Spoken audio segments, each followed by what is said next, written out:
Okay, I have alerted the internet to what we're doing today. Cool.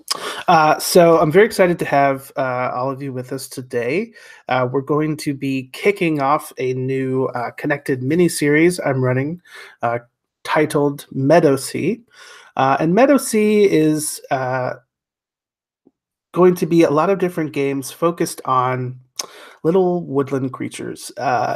As a kid, I really loved the Redwall series of novels and media sort of like that. If you're unfamiliar with that, um, again, small little creatures, sort of anthropomorphic, um, trying to be heroic in the face of, the fact that you're a small little critter. But I'm focusing the setting, the landscape of this series in my sort of hometown region, which is the Midwestern United States, and the corresponding landscape. So I've included a link in the Hangouts group chat earlier about the sort of campaign wiki that I'm trying to use to keep things together. And that's included some notes on the different animals and what the landscape looks like. And of course, you can always use Google and Google Earth to get some more pictures of that. But today we're starting things off with, and this whole month, with some world building kind of games to sort of give us a little bit of a foundation to work off of for the rest of the series. So today's game is going to be The Quiet Year. So what I'm going to have you do is I'm going to have each of you introduce yourselves. Tell me your experience with The Quiet Year, your favorite small animal, and of course your name and pronouns as well. We'll start with Eduardo. Sure. So yes, my name's Eduardo, and have played The Quiet Year a couple times. I've heard that there's some really interesting sort of mods or tweaks or hacks for it, and have never had an opportunity to experience any of those. So I think this is going to be kind of interesting. As far as my favorite woodland animal, I guess that would be the fox. That's coincidentally, it's my son's middle name, so it would be sacrilege if I did not say the fox was my favorite. Is that everything, or did you require one more item? That's good for me, and I should probably also mention, hi, I'm Michael, if you aren't paying attention to my YouTube channel or whatever. And I do use he, him pronouns, and just to clarify for everyone watching, Eduardo, which pronouns do you use? Also he, him. Fabulous, thank you. Next, let's go to Dolan. Hey, I'm Dolan. I use he, him pronouns. And I think I like mice. Mice are nice. I have been reading Mouse Guard on and off for a couple of years now, and yeah, they're nice. They're nice, squeaky. They fight snakes, which are dragons to them. And I think I have facilitated the Quiet Year a couple times, but not to the point where I actually think I have any mastery of the system at all. It's just something that I have done. But it's a very fun game, and I'm really excited to see where this goes. Yes, I definitely think there are a lot of parallels between Mouse Guard and Redwall. I think biggest distinction here is that we're kind of opening up the playing field as far as animals go. We don't all have to be mice. We can be moles and foxes and weasels and all those good things as well. And of course, familiarity with that is fine because we're making our own whole new thing. And again, I have to come back to myself and realize that I didn't answer. I have not yet played The Quiet Year. So I'm glad to be playing with some people who have, because while I am facilitating and providing some of the resources, we're all sort of sharing the GM duty load here.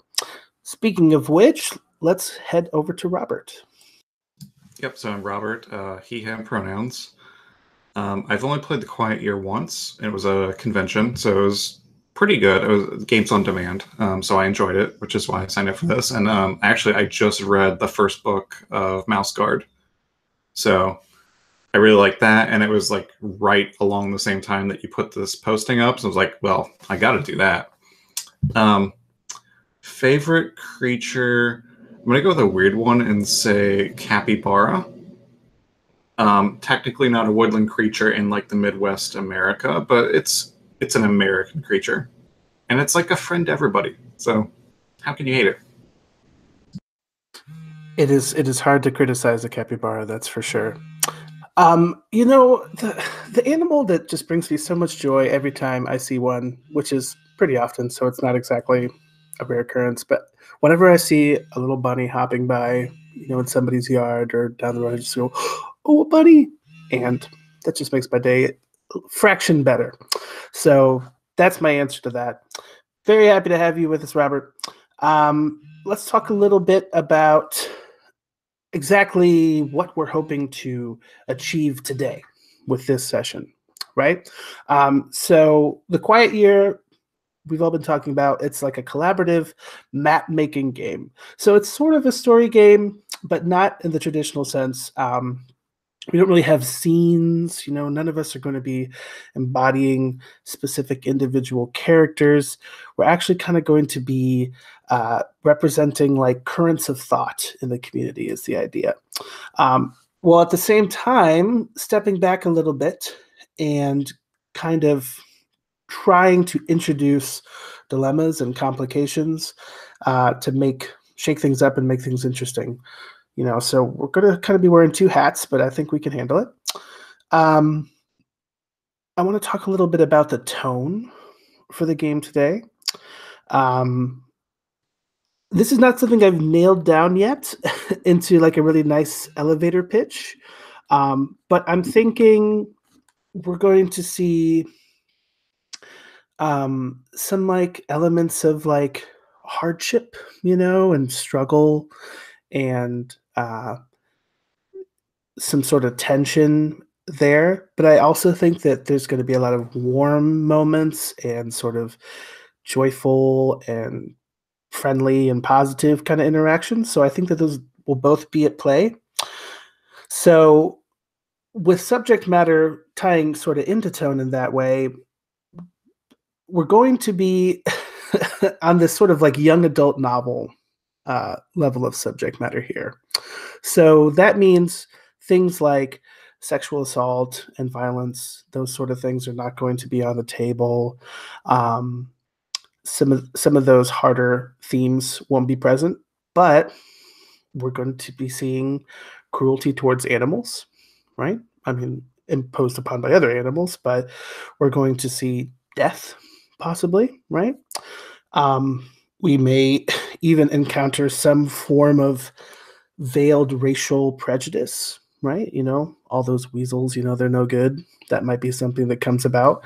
So I think that whenever we approach one of those topics, that we should kind of treat it with some gravity and care, maybe even more than we would in another setting, because if we're introducing that, it's kind of a big deal, right? But, being an animal is tough. Being out exposed to the elements, having to forage and collect your own food can be difficult. So there's going to be some stakes there. With that in mind, we're going to use a safety tool to sort of help each other guide this in a way that has everyone feeling comfortable with the direction that the story is going. And the tool that we're going to take advantage of here is called script change. If in the event posting for this, I've shared a link to script change and how that works. The reason why I like script change is it uses very natural language to sort of describe some of these actions that we want to, as players, bring about in the game. So specifically, I want to touch on 3 key words that we can bring in as part of our discussion, right? So when we're playing this game, it's going to be a discussion. It's almost like a writer's room approach, right? We all are valuing each other as human beings above just storytellers, right?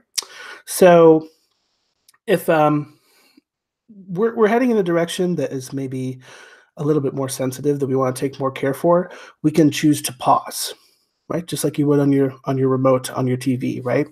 Pause the action. Let's step back. Let's talk about this a little bit and kind of talk about how we want to see things move forward, right? And let's say we've kind of gotten to the point where things went in a direction that we weren't comfortable with, and we maybe didn't realize that, we didn't pause in time. We can pause then and say, you know what, maybe we can go back a bit. Let's rewind. Let's rewind and head to a different point and try a different way, right? So we have pause, rewind, and we also have fast forward. So I don't exactly want to see these little animals engaging in sexual intercourse. Okay, put it out there. But eventually we're going to be seeing some pregnant mouse maids, and people are going to be wondering how that came about. In a young adult novel, those sort of things are probably going to be glossed over a little bit. So we're going to fast forward, right? Maybe this can be used for covering over content that we don't exactly want to see in detail, but we might, sort of draw a veil over or fade to black over and kind of just skip forward in time. Or if we're just at a point where something interesting isn't really happening and we're ready to move on to the next step, right? So we can use these tools both to keep our personal emotional safety supported, as well as keeping the story moving in an engaging way. So have those tools at your ready. With that in mind, though, I do like to kind of touch on, sometimes there's certain content that I can't predict. People will be uncomfortable with, so if you do have any hard lines or veils, you can type those into the side chat, and we can kind of keep those in mind moving forward as specific topics or subjects that you would just rather not talk about or discuss in today's game. But I hope that some of those things that you may be concerned about will be covered by the discussion we've already had about subject matter. Cool. Fantastic. Okay. Let me talk about the quiet year then. So the text kind of advises us to sort of just read things out loud verbatim. And while most of you all have played at least once, if not twice, it's my first time. And I've read through the rules already, but I would like to sort of go through this process and read these out loud as well to have a bit of a refresher for everyone, right? Cool. So this is the opening story. Now you're going to notice that I tweak some of these words because we have a slightly different premise in mind. Everything else kind of fits pretty well for this premise, though. So for a long time, we were at war with the coyotes. These are actual coyotes we're referring to here. Now, finally, we've driven them off, and we're left with this: a year of relative peace, one quiet year with which to build our community up and learn again how to work together. Come winter, the frost will arrive. And here I'm talking about a literal frost, which is as dangerous for these small woodland creatures as the sort of cryptic, scary sounding frost shepherds. Frost itself is scary enough. But that's going to arrive, and we might not survive the encounter. This is where the game will end. We don't know about that yet, though. What we know is that right now, in this moment, there's an opportunity to build something. So that's sort of our opening story here. So we're going to talk about the tools, and because we're playing online, we're going to be doing things a little bit differently. I've included some links here on the right for some of the various online tools we'll be using to facilitate this game. The first I want to talk about is the map, which can be found in the resource folder. So this is going to just be a blank Google drawing. Okay. If you haven't had a chance to play around with Google Drawings yet, it's relatively intuitive, but the good thing is we don't need to be making a masterpiece. It's okay if our image is sort of basic or primitive, or however you would say. We're just kind of using it to establish a baseline. We're going to sort of establish some of the landscape using this map. And we'll also update it to reflect new discoveries, conflicts, and opportunities. Parts of the map will be literal cartography, right? This is an actual river, right? And some parts will be symbolic. And it looks like I did not send a perfect link to the resource folder, so I will just share a link to the map as well. Thank you for pointing that out.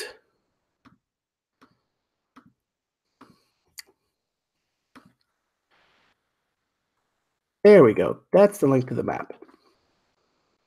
So at times when we're using this map, you know, this crude drawing here, you might just use the scribble tool, which is found under the list of different lines you can use. But you might just want to upload or find a little piece of clip art or something to kind of represent this symbol that you'll be drawing. So one resource you can use for that is this Game Icons website, which I've listed here, game-icons.net. And you can look there for a bunch of simple little icons that you can use and upload onto the map. I recommend saving them as a PNG file, and then you can just drag it right onto the map, resize it, do all that good stuff. So we'll play around with that in a minute, though. Next thing is going to be project dice. So typically, when you play the Quiet Year and you have your map out, you know, your physical map, you have a little physical die that you use to sort of count down how many weeks are left in a project. We're just going to use a little text box next to the icon that we've drawn for our project. And we'll just kind of manually count those down. Cool.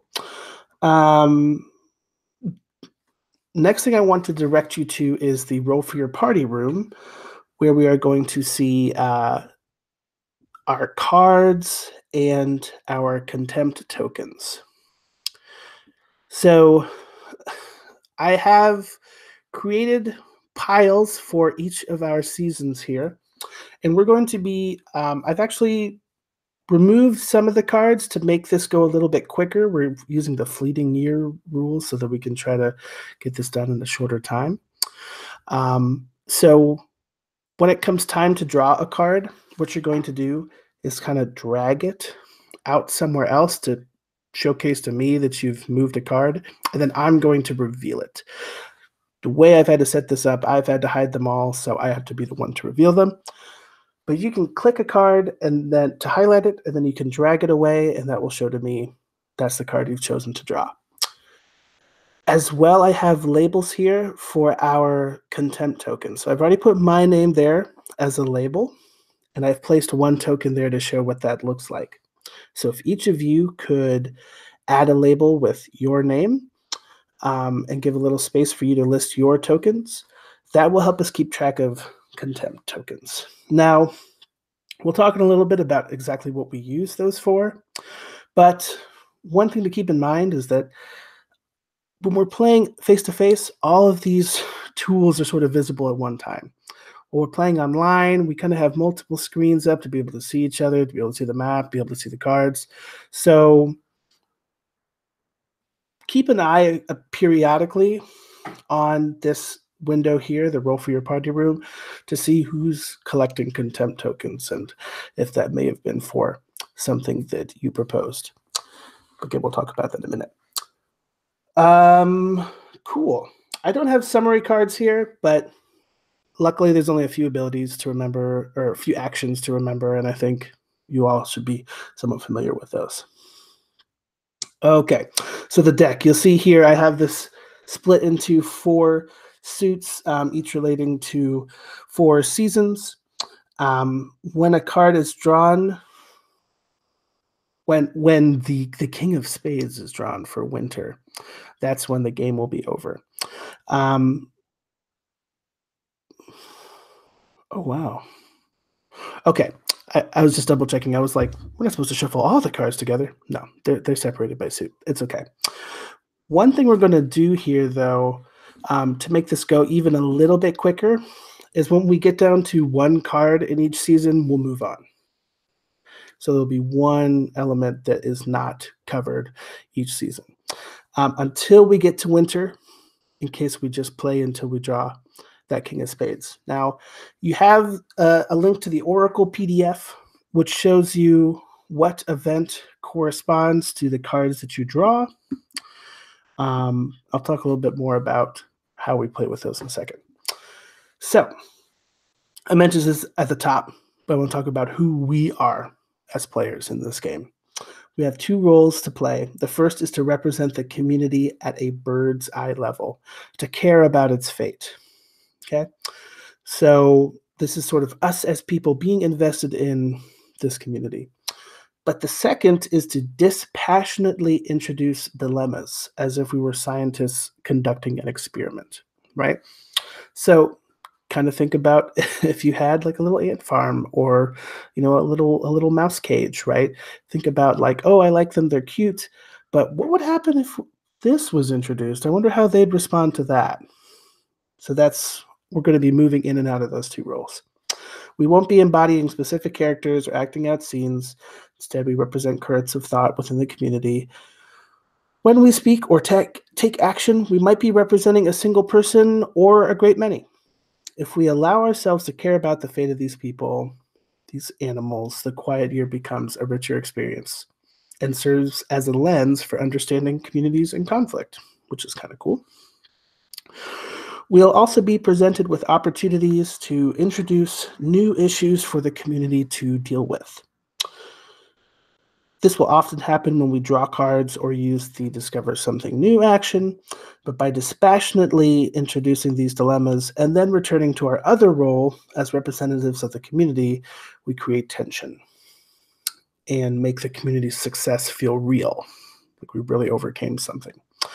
If there's an issue you struggle with in real life, a sort of moral dilemma that you're currently working out, like they give the example, is violence ever justified? Introduce situations that call it into question. Challenge your own self a little bit with this game, if you'd like. Or you can, just imagine what it'd be like if they put a feast on, which is what I do a lot. So, sketching terrain. Okay. Before the game begins, we must establish some facts about the community and what its surroundings are like. We're going to begin with a brief discussion, taking like 2 minutes at most, of the general terrain and habitat of the area. This can be as simple as someone saying, how about a community in the Rocky Desert? We'll talk about this a little bit more. At this point, each of us is going to introduce one detail about the local terrain. When we introduce our detail, we then sketch our contribution onto the map. These sketches should be rough and simple, leaving lots of blank space for additions during play. The community itself should be fairly large on the map, perhaps occupying a third of the sheet. Unless otherwise stated, assume that our community has 60 to 80 members. That sounds like okay to me. So, cool. Oh, don't want that buzzing at me. I've talked a little bit about Meadowsea and its sort of place in the Midwest, but I'm not a geologist or any sort of geographic expert, so I don't think my contributions are going to be professionally accurate to the biome, and I don't expect the same from you. But I do sort of see things like some meadows and some prairies and clumps of trees and forests, rivers, those sort of things, right? Here in the Midwest, weather-wise, there's going to be snow, there's going to be rain, occasionally flooding, occasionally drought. So it's sort of wide open to interpretation there. But I have talked a lot, so I would like to give somebody else a chance to sketch and discuss a feature of the terrain that they think would be interesting to see on this map. And I will start with Eduardo again. Tell us something you think would be a cool sort of feature of this landscape. So I'm going to answer that question with a question, and it's about scale. One of the things that sort of pops to mind is like, I don't know, I guess like a great old oak, or maybe perhaps a great old oak that's fallen. Now, is that, are we really talking at that scale, or are we thinking more in the scale of sort of like a forest or a lengthy river? Because when I think about woodland creatures, I'm thinking at a smaller scale than sort of like a human community. What are your thoughts on that? Yeah, I definitely know what you're coming from with scale. And that's part of the reason why I named this Meadowsea, because I was thinking about how I drive by these fields and these meadows, and I think, oh, that was a nice little meadow. But I imagine for like a mouse, that meadow was like a sea to them, right? So a forest could be this whole map. But I think something like a fallen tree would be very large landmark, and something that could definitely have a place on the map. Excellent. Okay, so that answered my question. So yeah, I'm thinking about sort of, maybe like this great oak that's fallen and it's sort of become part of, almost like a permanent part of the landscape. Cool. So would you like me to go ahead and just draw that on the? Go ahead and give it a shot. And again, if I remember this right, is it supposed to take up approximately about a third of the, or? So we want our community itself to be most of this map, right? Our little village or what have you that we're drawing here, our little camp, and specific individual things may be like more like an inch in size, but take some liberty with this fallen tree. Maybe draw a little bit of forest around it. Go ahead with that. Cool. Okay, so there he goes. So while you're fiddling with those tools and doing your best with our MS Paint type options here, do you have any ideas for Dolan for what you think would be a cool bit of landscape? Yeah, I was thinking about this just a moment ago when you mentioned the fallen oak, and since I imagine that our citizens are not particularly tall, any large flower will become like trees to them. Like what we see as trees to them are giants, and what we see as grass to them is a forest. So I picture like this vast sea of lavender flowers that blooms in the vicinity of this tree.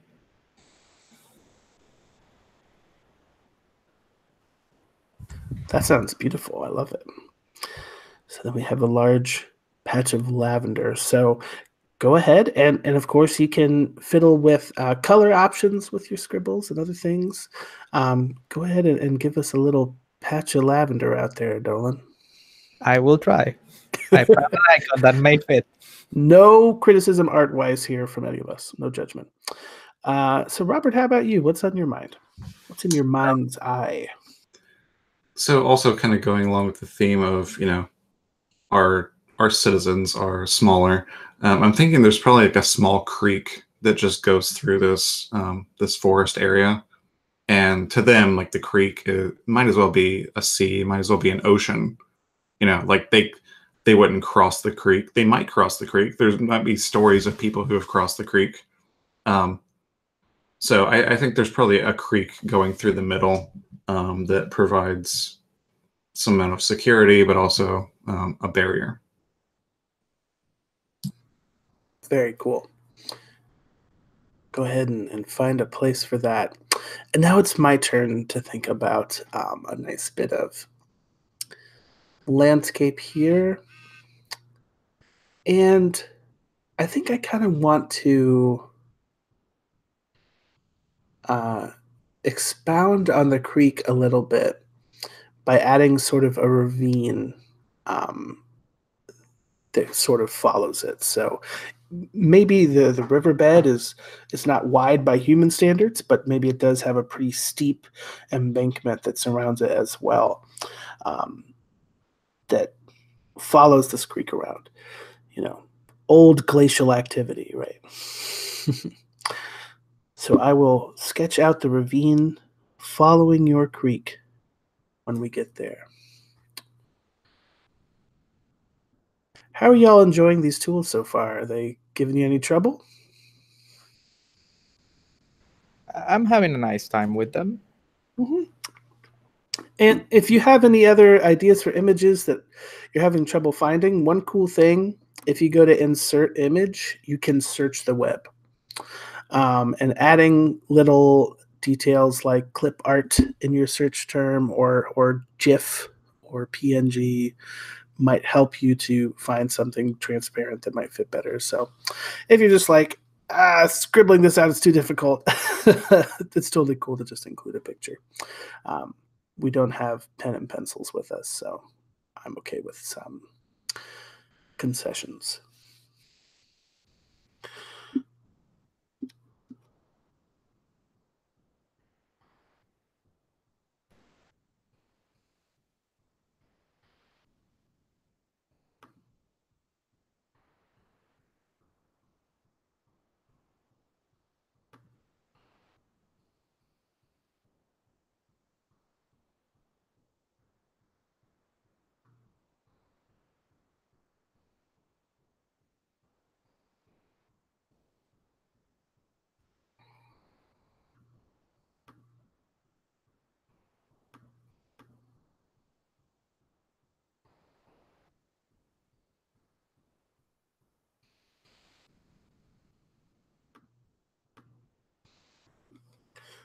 So I have used a dashed line to sort of describe the ravine. So that's what that is.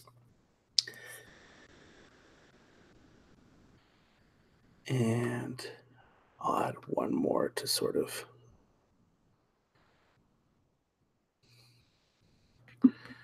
further signify that.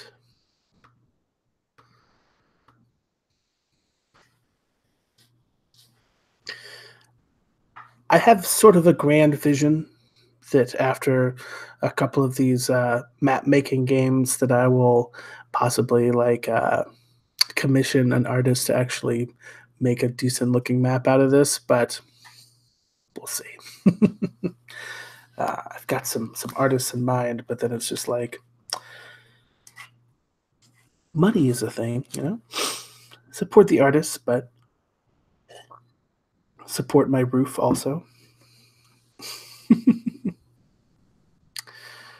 Cool.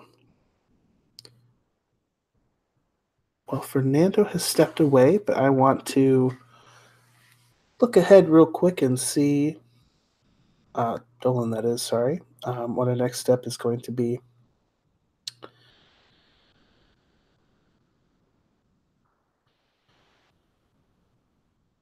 Very cool.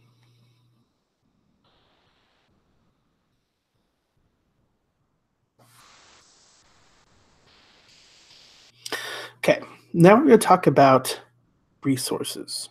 So each of us in turn is going to suggest a resource that may be important to this community. And then as a group, we're going to look at those four and decide one of them that will be in abundance and one that will be in scarcity. So starting again with Eduardo, what do you think is a resource that may be important to our community? A resource that's important to the community.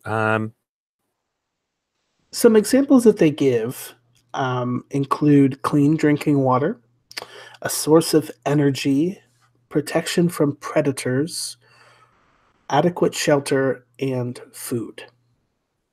So at this point, I will touch a little bit on technology. I'm imagining that this is sort of a medieval kind of technology level. You know, we're not really seeing electricity, but we do see like swords and things like that, if that makes sense, right? So let's stick with that for now.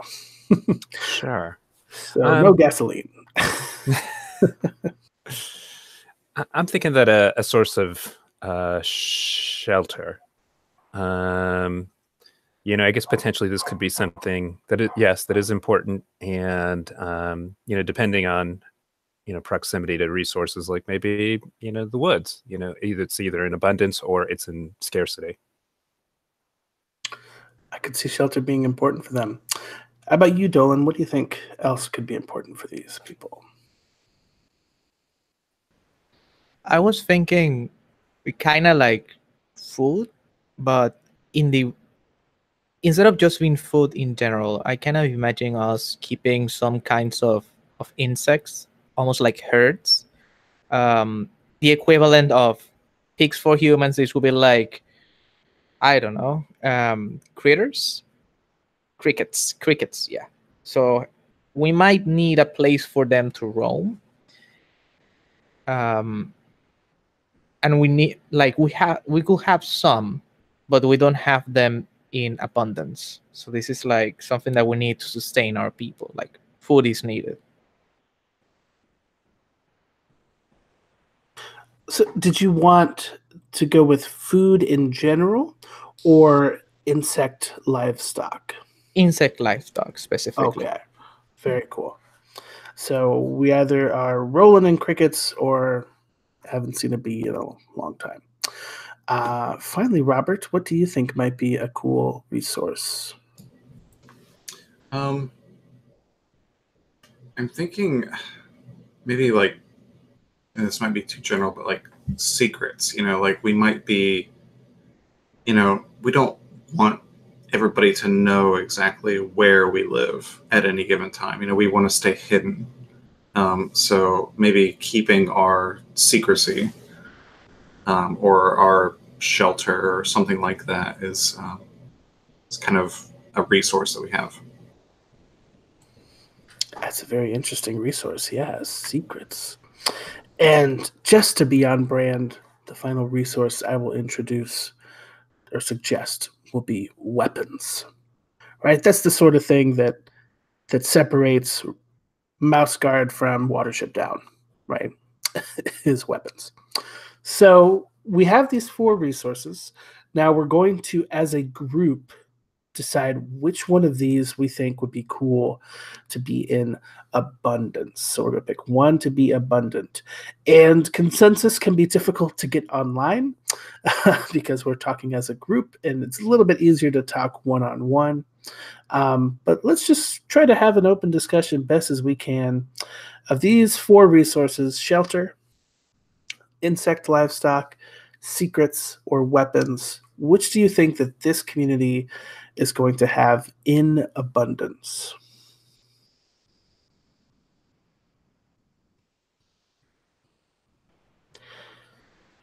I was thinking it would be cool to have an abundance of secrets. That was actually going to be the one I proposed too. Yeah, me too. Yeah, no, that sounds great. I like that. The secret community, that can be important to be a little hidden away when people want to try to take advantage of you. So we have and that way we also avoid conflict with other potential clans of woodland creatures that could come and take our stuff. That's very true. And there may indeed also be further secrets within the community. Cool. So, Robert, since you propose secrets, why don't you draw something on the map that's sort of a small icon, something that shows how this community has secrets in abundance. It's okay to sort of be kind of metaphorical, or it could be a physical thing that's represented, but it is tied somewhere on the map.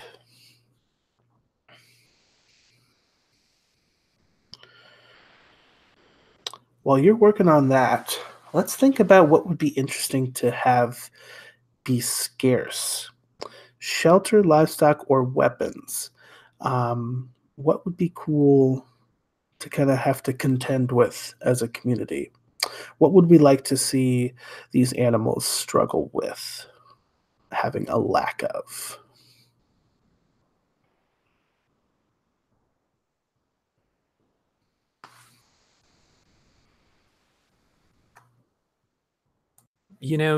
Just on the surface, I mean, these all, the weapons, the shelter, kind of ties in with maybe, access to resources, maybe, maybe, yeah, I don't know, whether it's stone or wood, or I don't know. What do you guys think? I think of the 4 items, it will be easiest to have an scarcity of which term was used for like shelter? Was that the one? Yeah, shelter. Because if we are hidden away, like if we have kept a very low profile, it's probably because we don't have like a place that is known or is easy to find. And if we lack shelter, it could be perhaps because we sacrifice that shelter in order to keep our secrets. That makes sense to me. Yeah, because I think there's sort of 2 interesting questions to consider when deciding this. Like, why is this scarce, and how might we overcome that? So I think that shelter would be interesting for that, but feel free to weigh in on that also, Eduardo and Robert, if you think that would be more cool, or if you have an idea about something else.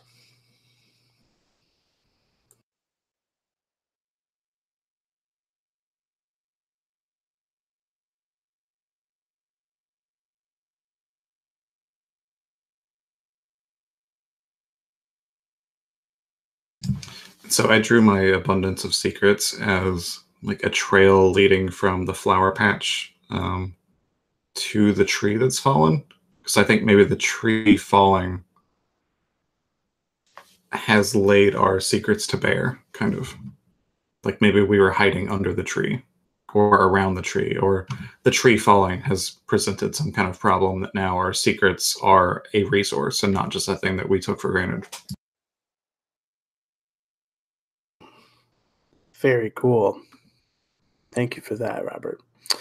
So are we good with shelter being scarce? Is that what sounds good to us? Getting some nods from Eduardo?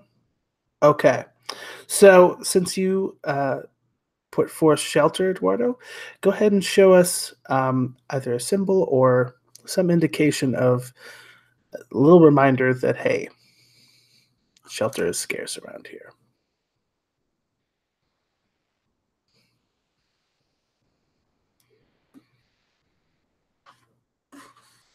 From this point, we could start playing Apocalypse World, but that's not what we're doing.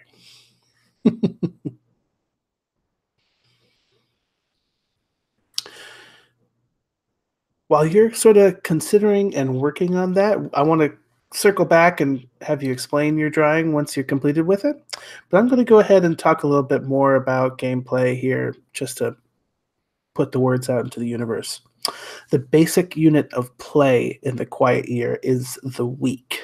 So each week will be a turn taken by one player.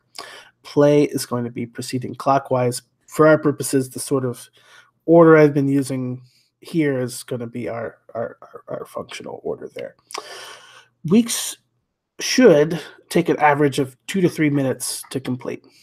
So we'll see how we do on time there. We'll take a break probably after spring to refresh ourselves. But during each week, the following things will happen.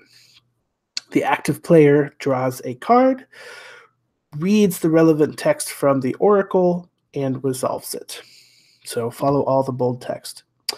Project dice will be reduced by 1 because they've been worked on for 1 week. Any finished projects are updated, and I'll just put a note here. Whoever started the project, when it finishes, gets to talk about how that happens. The active player will then choose and take an action, and we'll talk about the different actions that you can have. There are 52 cards, but here we've kind of nailed them down to 36. We won't necessarily get to play all of them because of winter coming early.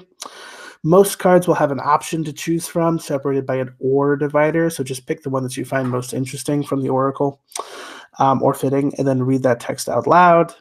I'd ask you a question. It might bring bad news. It might create a new opportunity. Many of them will have specific rules attached to them, so keep an eye out for those. If you drew the card, it's up to you to make the decisions that the card requires. So the quiet year, there's going to be a little bit of quiet. So in any other game, I might say, what do you guys think would be cool here? But it's up to you. If the card asks you a question, think about whether your answer could be represented on the map somehow. If it fits, you can update the map to kind of reflect this new information, right? So if the card asks you about the sleeping quarters for the community, you might end up drawing a row of tents near the edge of the forest. Sound cool? Okay, before I start talking about working on projects, do we have a symbol ready for the scarcity of shelter here? I could grab one. I was actually looking for something like that just now. Well, I think Eduardo was drawing it for us since he proposed that. All right. I'm sorry. Oh, no problem. worries. Thanks for being helpful. What do you got there, Fernando? Or Eduardo? So I just drew some lines just with almost straight, just to kind of express that, there's none of the obvious sort of, hills or small mountains or anything that might be sort of something to burrow under or to build a significant shelter. It's kind of plain, Yes, welcome to the Midwest. Yeah. Yeah, that sounds about right. So I could even see these lines also being like wind, sort of simulating like blowing across the plain. Makes sense to me. Thanks for that. Hopefully we can address that with some projects in the future, which let me describe how those work. Unless your card specifically told you otherwise in the bold text, the next step will be to reduce each project die on the map by 1. If a project reaches 0, the die gets removed, project is completed. Whoever started the project gets to tell everyone how it turns out and updates the map to reflect its completion.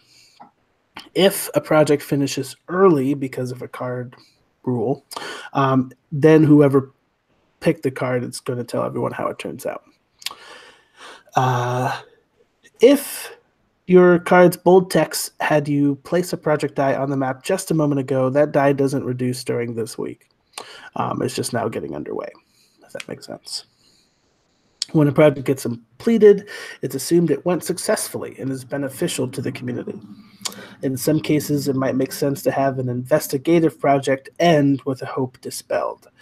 Even in these cases, the completion of a project should always feel like a step forward, not backward. This doesn't always mean that the whole community is happy with the results, though. Okay, so we have 3 action types here. After you draw your card and resolve that, you get to choose one of these action types on your turn. First one, discover something new.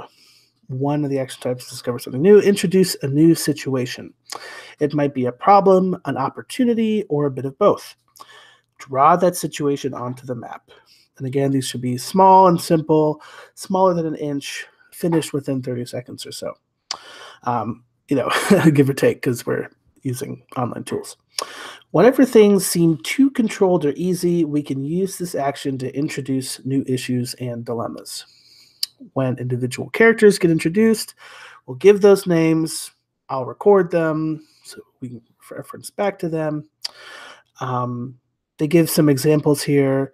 There's a dried up well located at the edge of town. Mangy wolves have been slinking around the woods. There's a broken down water wheel a mile upstream. Strange wailing noises come from the forest at night. Or a self-declared prophet arrives. So there's just an opportunity for you to introduce kind of an interesting situation here. Let's discover something new. Normally when you use that, you don't necessarily want it to be a solution to a problem.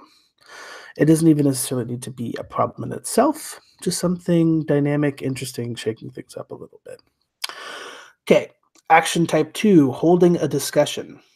You choose to either open with a declaration or a question. If you choose a question, you get to weigh in last. If it's a declaration, that's all you got.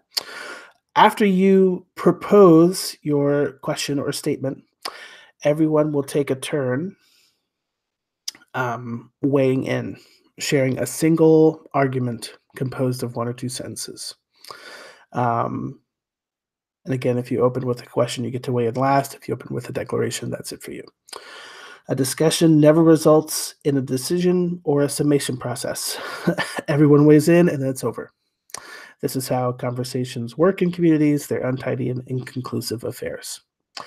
So each discussion should be tied to a situation on the map. When a discussion ends, mark the situation it is attached to with a small dot. Some example conversations. Question, should we retaliate against the bikers, or we should abstain from retaliation or violence, being a declaration? Could we use the school bus as a sleeping area for the village children? Let's all weigh in on that. It's important that we try to stay concise. If any of us feel like we have more to say on a topic, we can always hold another discussion about it later. But for now, got to keep it tight. Cool. Final action type. Man, my tongue is getting worn out. Start a project. So you choose a situation and declare what the community will do to resolve it. You just call it outright. No consultation. Community simply begins to work. Some example projects: we're converting the mine shaft into a cold food storage. We're killing those wolves. Or we're going to sacrifice a newborn on the night of the full moon to appease the windwalkers. So as you can see, some of those projects may be a little contentious, but if you declare it, it's going to happen. Let's not sacrifice any newborns, though, please. As a group, quickly decide how many weeks the project would reasonably take to complete. Minimum 1, maximum 6. If you think it would take more than that, you might break it down into stages. Remember, we're a pretty small community. We have little animal hands. So keep that in mind with the scale of your projects, how long you think it'll take. If we have the tools we need to do it, if we have the expertise, we can be generous with our assumptions, but try to remember that scarcity and difficulty is the norm, right? So you'll place a die on the map wherever the project is taking place. Again, this is just going to be a little text box with a number. Cool. Throughout play, we may update our resources. We have one in abundance and at least that many in scarcity. These lists kind of serve as guides for interpreting the health of the community. So throughout play, we'll update those lists to reflect changes in our circumstances whenever we feel that it's appropriate to do so. This will be represented by an index card on the table, but here I'm just kind of keeping track of it. If you forget, type it in the side chat and I will remind us. I want to talk on balancing the actions real quick. Discover something new. Lets us introduce a new situation and dilemma into the game, hold a discussion, lets us talk about the state of the map in the community. Starting a project lets us solve our problems and grow, but we want to respect this division of purpose. We want to make sure that each week involves making important decisions. Okay. So we should try to balance these. We shouldn't use discover something new to skirt our problems by conveniently encountering the very supplies we lacked, right? And we shouldn't hold a discussion about a situation that we haven't mentioned or introduced yet, right? So keep in mind those actions and which one you think would best fit how you want to propel the story. Finally, contempt. Okay, this is a very interesting mechanic that the Quiet Year has. Because this is the Quiet Year, we're not going to be really having a lot of open table discussion. So if you ever feel like you weren't consulted or honored in a decision-making process, nobody asked me if we should sacrifice that newborn at the full moon, right? You can take a piece of contempt and place it in front of you. So that's going to be represented by these tokens that we have in our rolling room here, which I need to refresh. And I think I have everybody. Oh, yep, there's Robert on the side. So when you have a little bit of contempt, you can go ahead and just take a token by typing a little 1 next to the token, and that will add 1 to the board, and you can kind of drag it in front of your name. But exactly what do you do with those? generally remains in front of you until the end of the game. It kind of acts as a reminder of past contentions. Its primary role is a social signifier, so it kind of shows as it kind of signposts how much unresolved tension is sort of in the community at this time. In addition, you can discard it back into the center of the table in two ways, which for us is just clicking it and then delete selected, right? And the two reasons why you would do that is if you want to act selfishly or if you think the tensions have been diffused. So if you ever want to act selfishly to the known detriment of the community, you can discard a contempt token to justify your behavior. But you decide whether your behavior requires justification or not, right? So it's up to you. And then often other people are going to be taking their own contempt tokens in response. But if someone else does something that you support greatly or that would mend relationships or rebuild trust, you can also discard a contempt token to demonstrate how they have sort of diffused these past tensions and smooth things out. Okay. I believe we are ready to roll here in a moment. I've already kind of discussed restraint, trying to keep things relatively following the rules, as best as we can. I do want to take advantage of the side chat for things like remarking on rules or other questions about that. But otherwise, we're going to leave that kind of for professional purposes, so to speak. Cool. Are we ready to jump into spring or do we need another quick break? I'm ready to go. Good to go. Okay. Once again, we will start with Eduardo taking the first turn. And the steps for this again, to remind everyone, draw a card, update project dice, and then choose one of those three actions. So I will keep an eye on roll for your party while you draw your card. Okay. And if I remember mechanically, just click on one of the cards on roll for your party and just pull it aside. Indeed. Okay. So I've pulled one off to the right. Here's my token.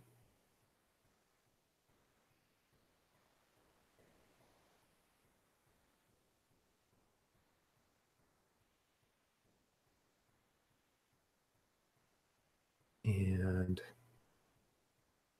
let's see, the 6 of hearts.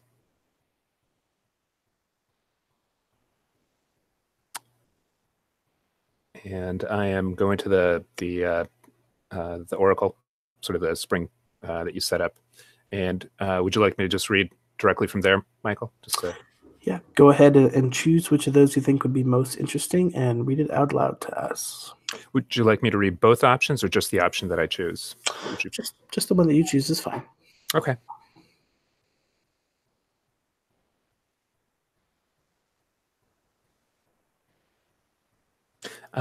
So the question is, or the questions are there children in your community? If there are, what is their role in the community? So I think yes, there are children. And, I would say that,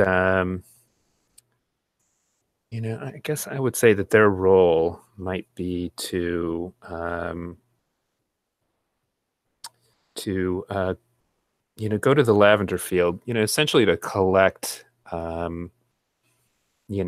seeds, to collect anything that might pass as food. Once again, because it's so scarce, I mean, it's just like a all hands on deck, kind of a, kind of a circumstance. So I'm going to go ahead and draw, essentially small animals, around the lavender field. Try to represent, it's the children going out there and doing sort of their responsibility or doing their duty.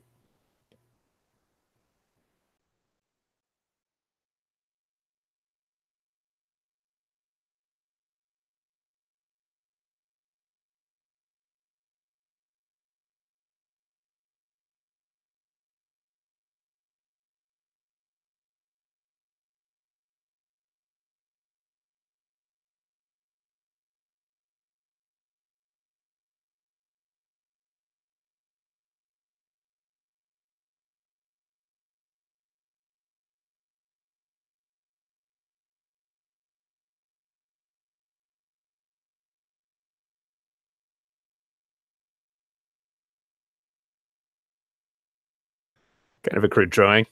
And so then the next thing I'm going to do is take one of the 3 actions. And I've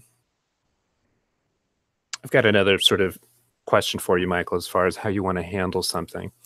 So I was imagining that, they discover sort of a human, object or something to that effect. Now, would you like me to describe it in sort of like human terms, like this is a X? Or do you want to frame it instead from the perspective of the sort of woodland creatures that, hey, I mean, this is just, it's an item, but you know what I mean? They don't know exactly what it is.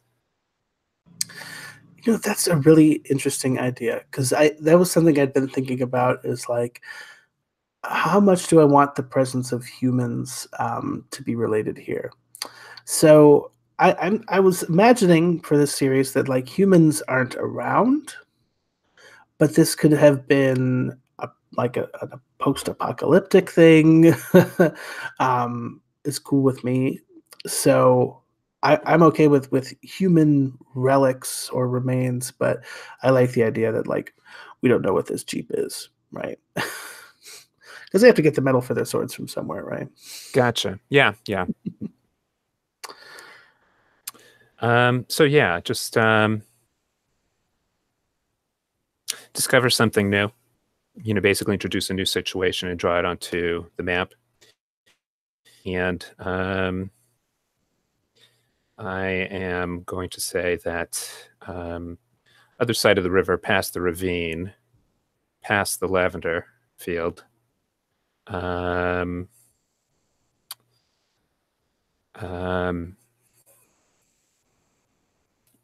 just trying to think what would be good. Maybe just some unusual cylinders.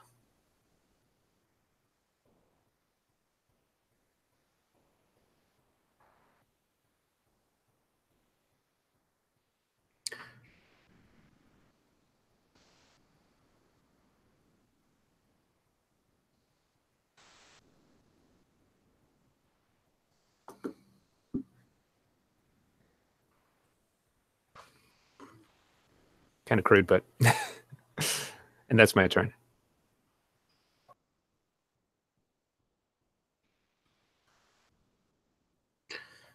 Okay, Dolan, you're up next.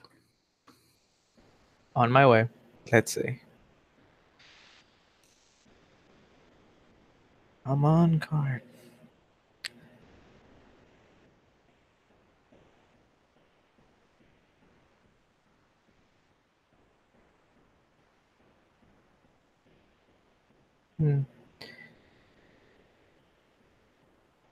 There you are. The ace.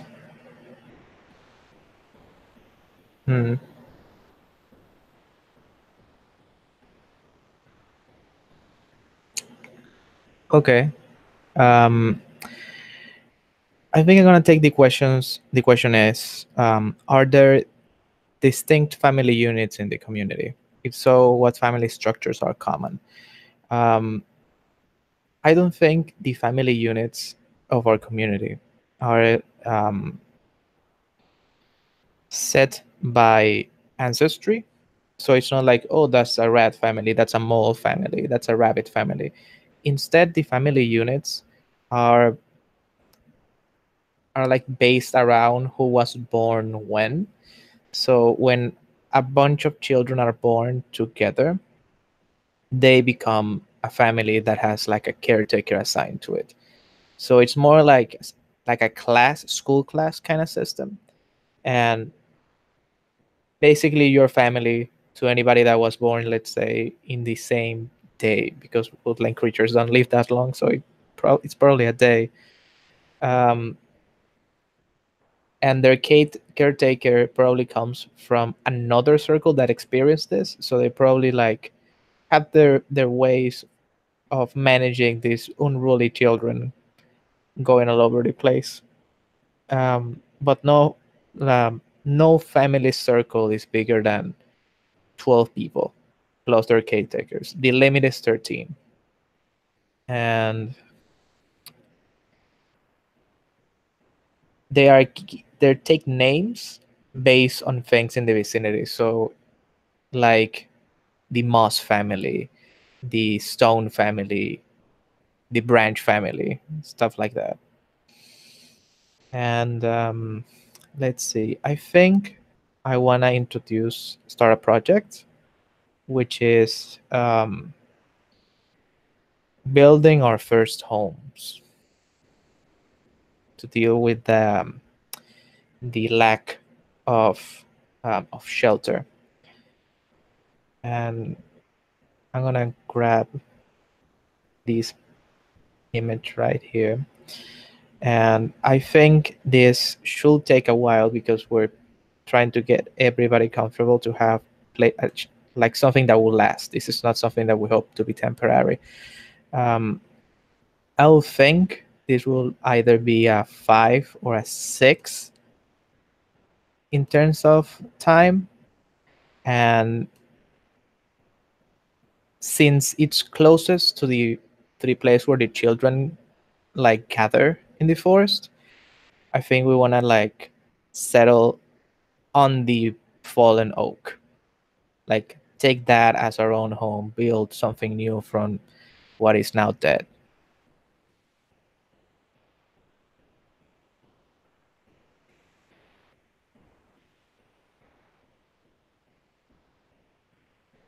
And I think that will be me, unless I'm missing something.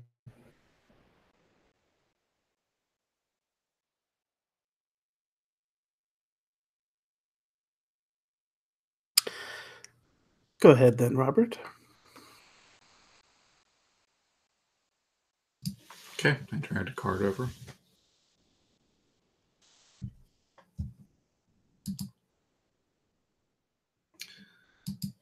Seven.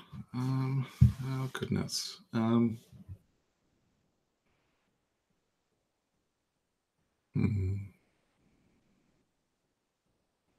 What natural predators roam this area? Are you safe? I'm going to say, what kind of predators do we have? I want to go with some kind of lizard, but I'm trying to think of what sort of lizard that might also eat us.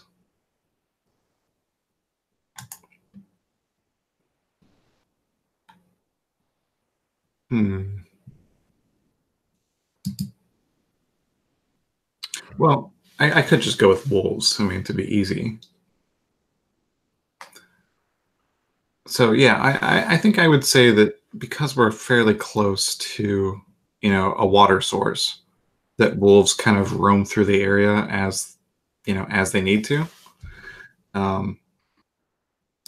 We kind of know when they're coming. We have probably scouts that watch for wolves. And so we know when the wolves are coming. And so we all go and hide. But there might be some of the children or, somebody doesn't make it out of the lavender fields and the wolves come through for a reason. So I'm going to say that, yeah, wolves come through. And are we safe? I would say mostly. We're relying on those scouts. If they don't know, if they don't alert us that the wolves are coming through, then no, we are definitely not safe. And I think I'm going to discover something new and say, I think there's maybe like a branch that kind of like goes over the river, but only one way.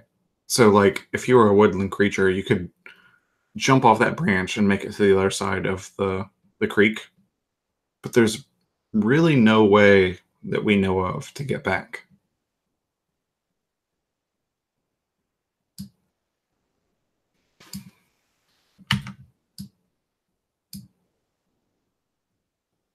And I think that is my turn.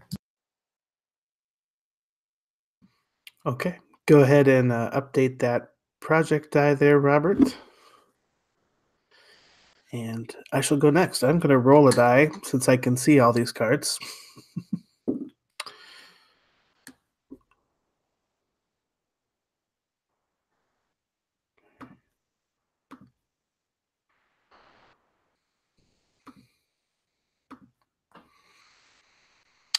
I got the Jack of Hearts.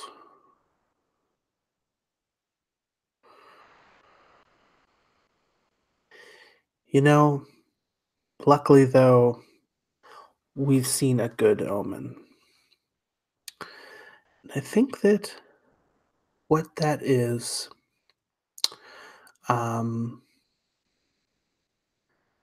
auspicious number of new kits born on the same day. So we've said that 13 is the maximum number of children that are kept in one pod. And I think we've had a day with probably 2 or 3 mothers giving birth to a full 13 litter. Luckily, it wasn't 14 because I think that for some reason that is an unlucky number. But we had a good omen. 13 children born.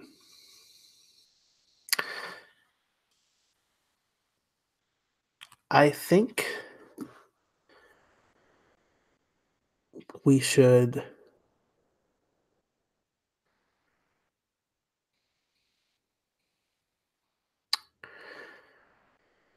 start a new project. And it is time to find a way to fend off the wolves while we are building our homes. We have scouts, but we've seen that they're not helpful enough for defending ourselves from the wolves. So I think that we need to raise up a dedicated militia to sort of defend ourselves against them. So I will include a little icon there for that.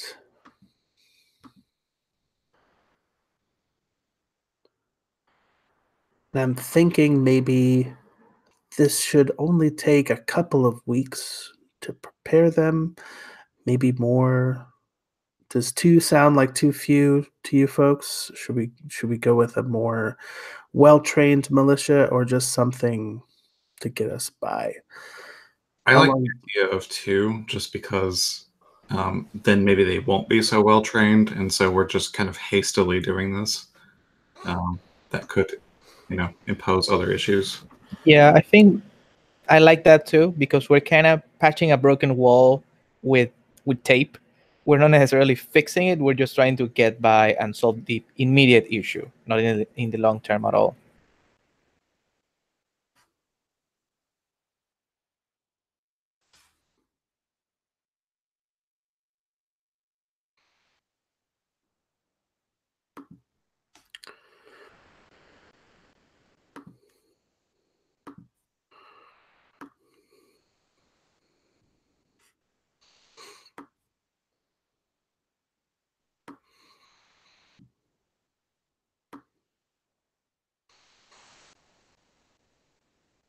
Okay.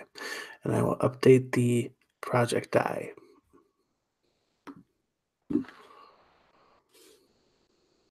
Is there any way to make a border on the text boxes so that way we know? Because I'm worried that as we go on, they might be hard to keep track of.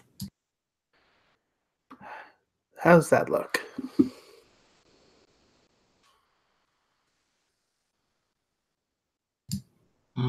That border, at least for me, goes like way off the screen. But Yeah, that was a big text box. oh, yeah, okay, I see it. Yeah, I mean that just helps us keep track. And I think I had the same problem when I played the Quiet Year, like in person with actual dice, that you just forget sometimes to roll the dice or to switch the dice over. So it's a very easy step to miss. Indeed. Okay. Eduardo, back to you. Cool. So, oops. There it is. So sorry. The queen. And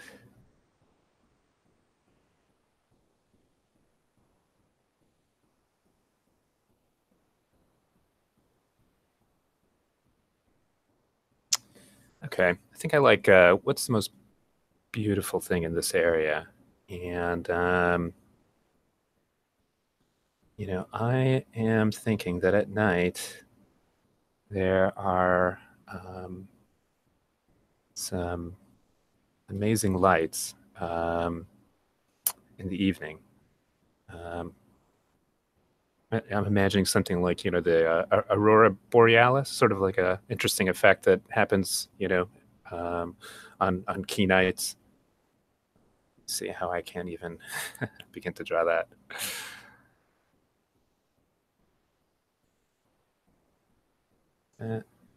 Nope.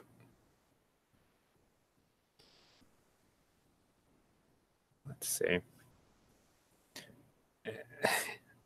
I'm just sort of equating the upper part of the map as sort of the north or the sky.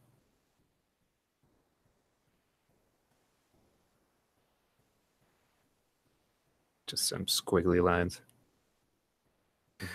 I like those colors. Green and purple.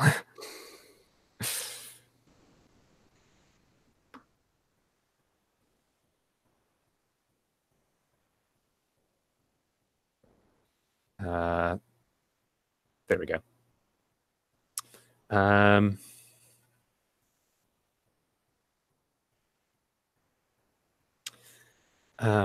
So I'm thinking as far as an action.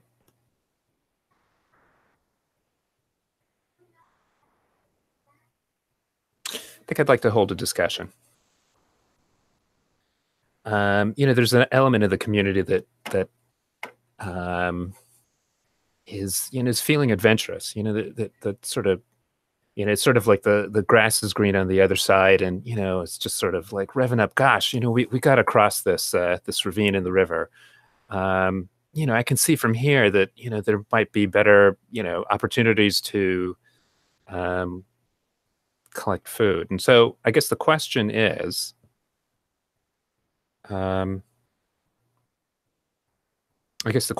you know, shall we go across the branch? And I believe, if I remember the mechanics, I answer last, but it goes around the table, correct?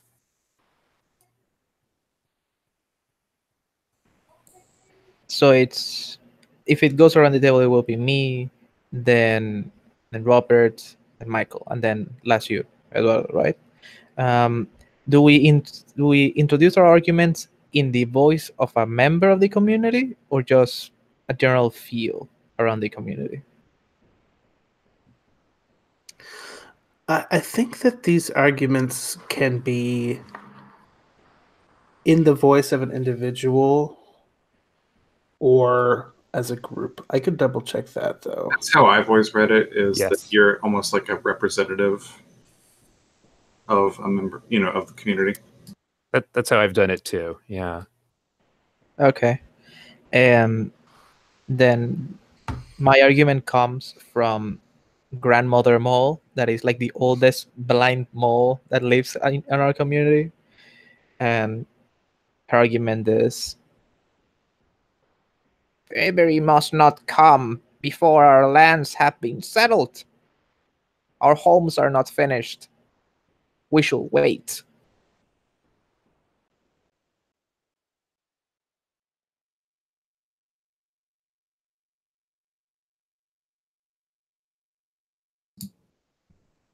So my argument then comes from, I think there's a member of, like, I don't even know what they would call them, like the Children's League of Workers or something like that. And it's, they're mad, right? Because the wolves always eat the children. I'm like, well, we should settle over there because I don't think there's wolves over there. And the wolves just pick on us every time. Every time it's one of us. It's not one of you. You guys don't get eaten. We get eaten. We're tired of it. We need to go over there.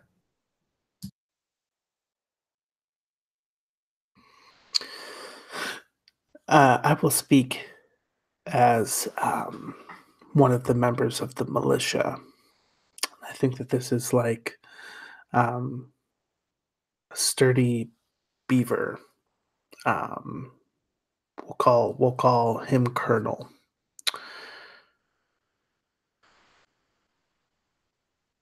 We don't have the animals to spare to go on any sort of an expeditionary venture. We need to focus on our projects here before we move on.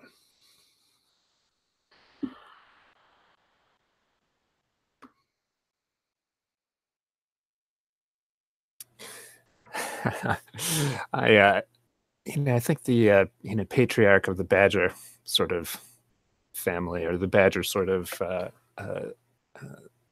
of, yeah, I guess species or whatnot, is we're getting to be a little bit too big for this area. We can see that there's opportunities across the river. We really need to go and check this out. And maybe some of us aren't going to come back because, well, it's just so good on the other side. We just got to accept that our world is big, much bigger than what we can see here.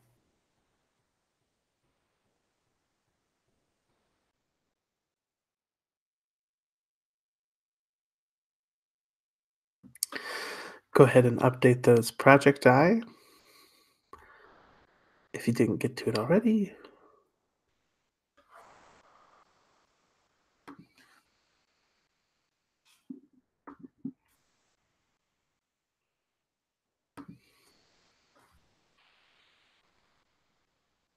I think you're next, Olin. Yep. Yes, I think that's my cue. Reveal yourself card.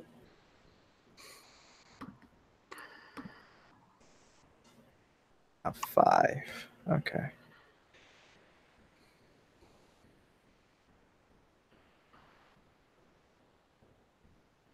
Okay.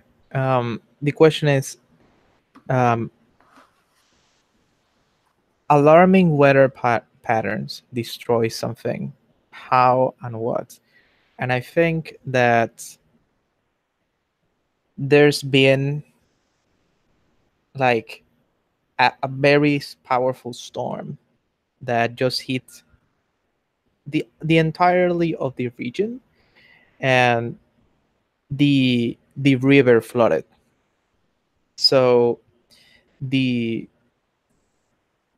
the the flower field, the lavender flower field, has been partially destroyed by the overflowing river.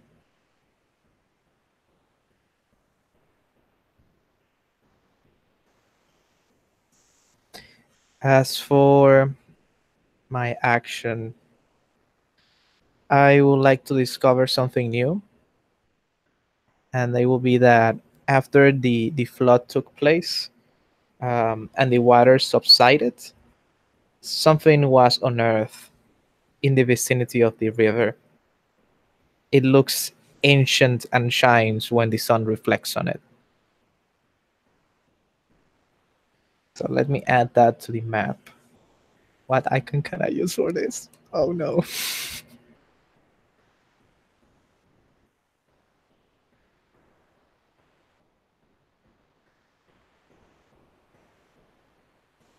think this will work.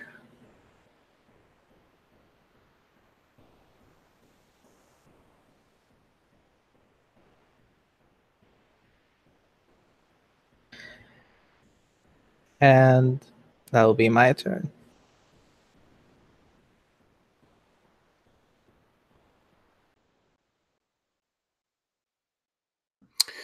As the project die are updated, the militia has now been complete.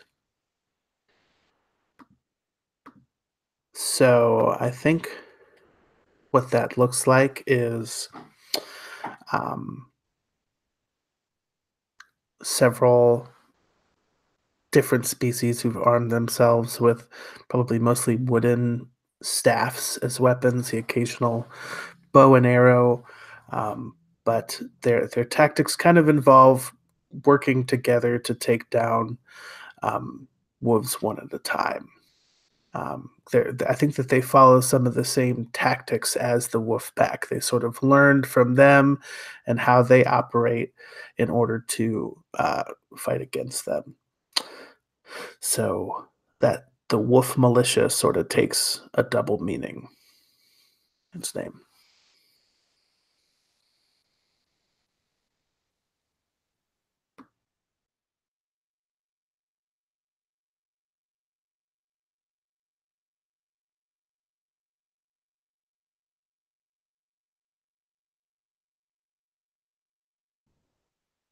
It's your go, Robert.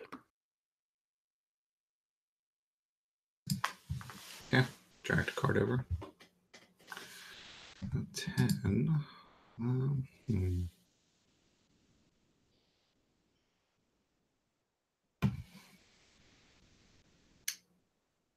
Oh, well, I have to do this. There's another community somewhere on the map. Where are they? What sets them apart from you? I'm going to say they're across the river. And what sets them apart from us is, well, I'll just say their tree is standing. Our tree is fallen. And a lot of people probably in our community think that that's probably on its own a bad omen. Or, maybe there are people in our community who remember a time before the tree fell. And so I think these animals have a tree that is standing where they all live around.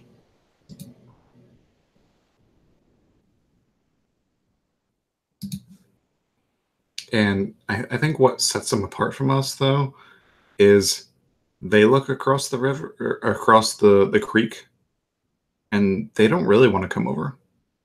They're cool with where they're at.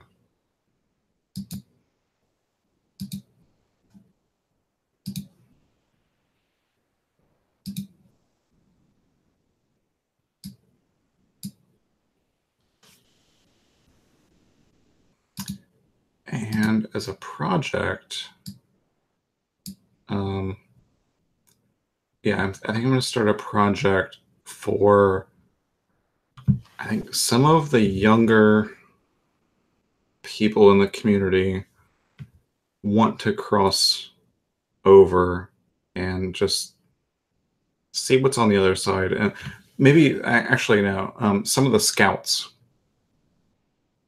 instead of scouting out for the wolves, because we hadn't seen the wolves in a while, they're going to go across the creek and see what's on the other side.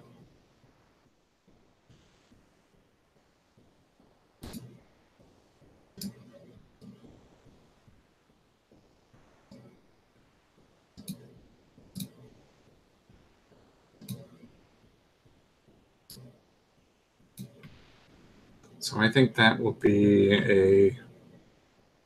maybe a 4-week project, like 2 weeks to go, 2 weeks to come back, everything, if all goes to plan.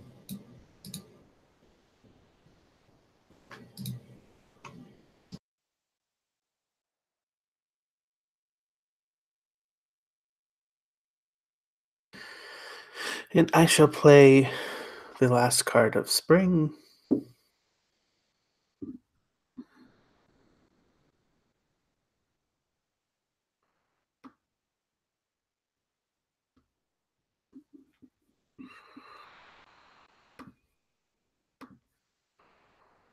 Oh, actually, I forgot to move the dice. As I was just saying, that it's an easy step to miss. So, did we finish the housing project, or does that have 1 week left? I think that should be done now. So that's the one that should be rolled down. The housing. No, I just rolled it down. Sorry, on your Okay. turn, Robert. So it should be done on Michael's turn. Okay, thank you. Cool.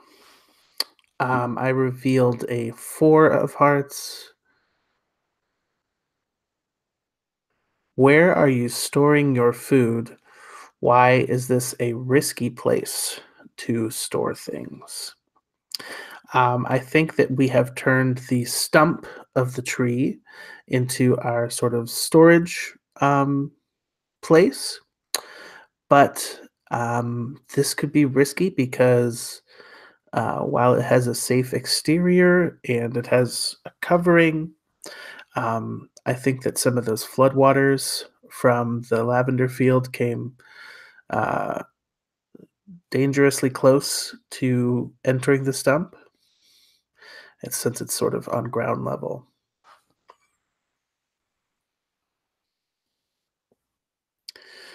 And I think I'll add a little splotch of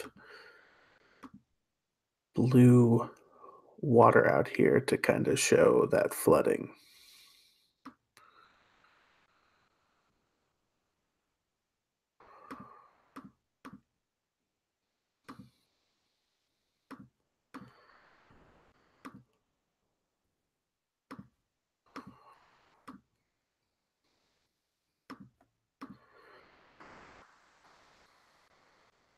Okay.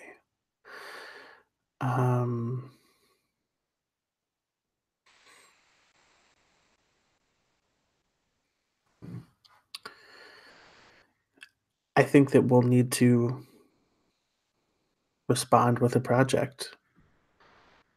And in order to create a more sustainable place to store our food, I think we should start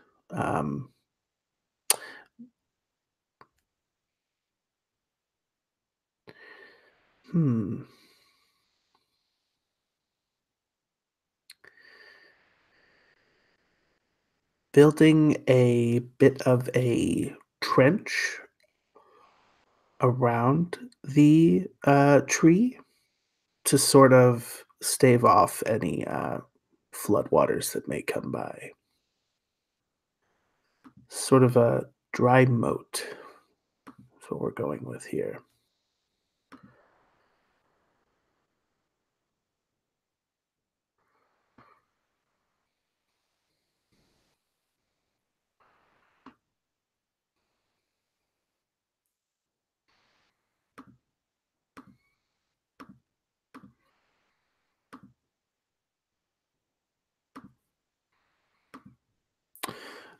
I think the digging is kind of hard because some animals are naturally good at it, but some aren't and kind of require tools. So I think for getting it to the point that we want it to be, probably take 3 weeks in order to finish it up. It's basically a rough trench, so nothing too fancy here.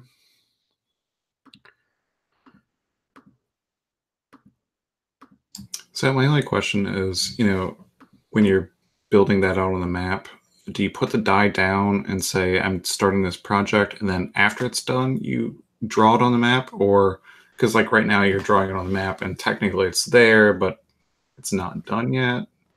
How do we represent that?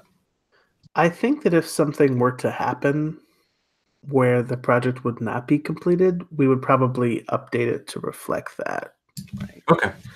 So like a half-built trench or something along those lines. I think we could figure that out. Yeah, that works for me. That's just not something that came up the last time I played this game, so I was just curious.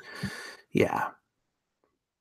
And this might be too because instead of using a symbol, I'm making a landscape feature, but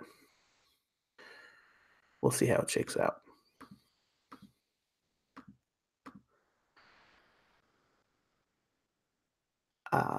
I will tick down the project die, and spring is officially over. We're moving into summer.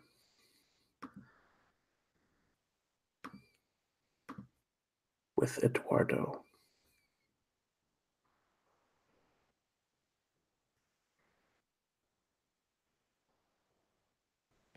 Before I start summer, I don't suppose, would you all be interested in maybe a bio break and grabbing something to drink or eat? Yep, I'm good. Great. I do need a refill, actually. So let's take a break here. Try to be back by 55. Sound good? Okay.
Sorry about the delay, folks. No worries at all. Now, before we move on to summer, I do think that Dolan needs to describe what this housing project looked like now that it's finished. That's right.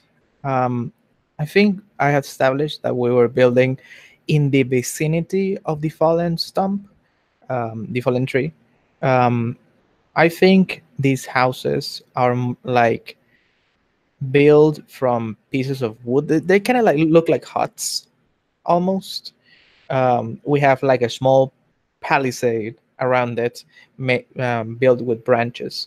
It is not structurally sound by human standards, but for woodland creators, this should be more than enough.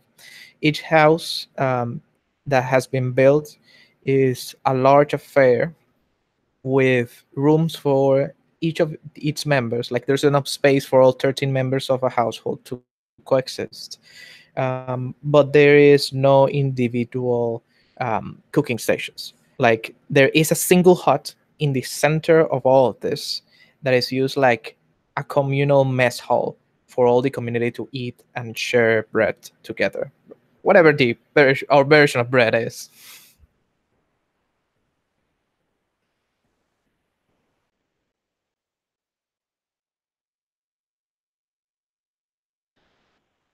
And that's my cue.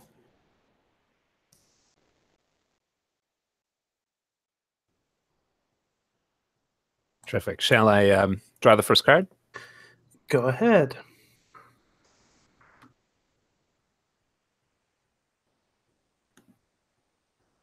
There we go. Okay. 5 of diamonds.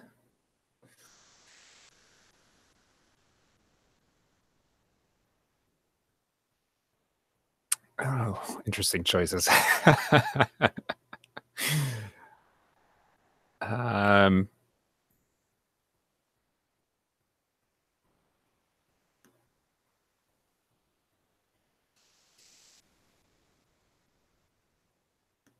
man.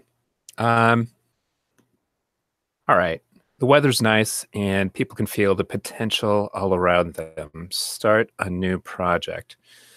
And yeah, I guess everyone's feeling, like, man, this is going to be a great year. The skies and the lights are beautiful, and things are going well with the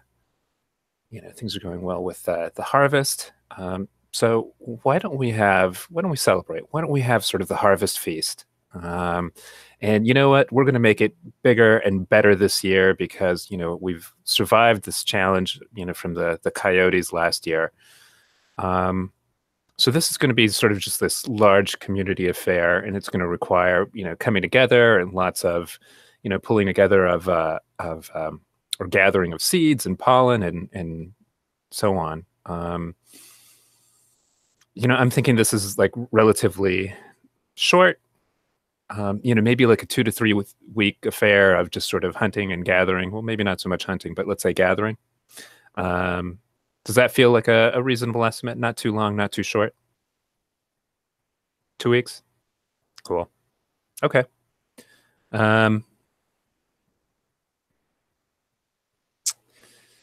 and we have a nice little space here in the middle.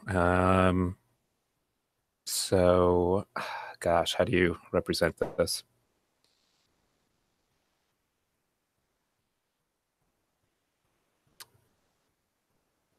Just take a look at the available images.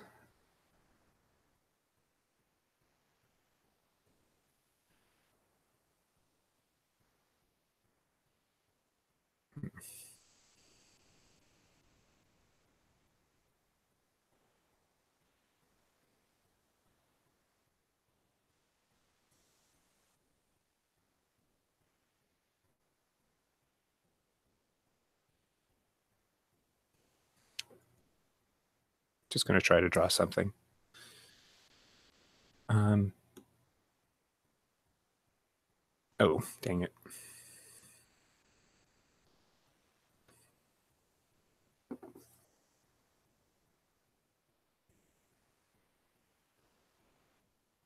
Sorry, I think I just accidentally impacted a couple other drawings.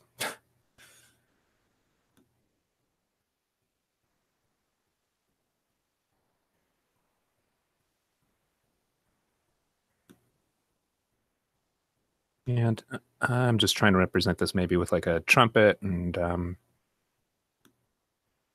something that sort of looks like a flag. And then as far as the action goes, discover something new, hold a discussion, or start a project. I think discover something new sounds interesting. And, perhaps, the children, when they were gathering in the field of lavender, just off the edge, just off the edge of the meadow, after the waters receded, perhaps it revealed something that looks like a burrow.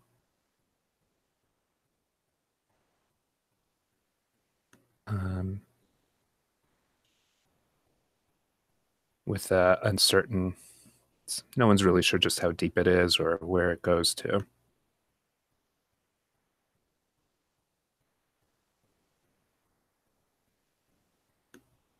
It's just trying to, that's probably good enough.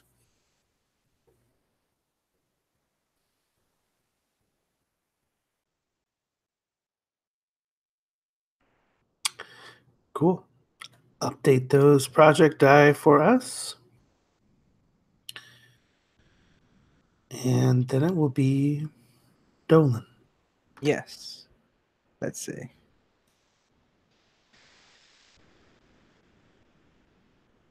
Now card. And it's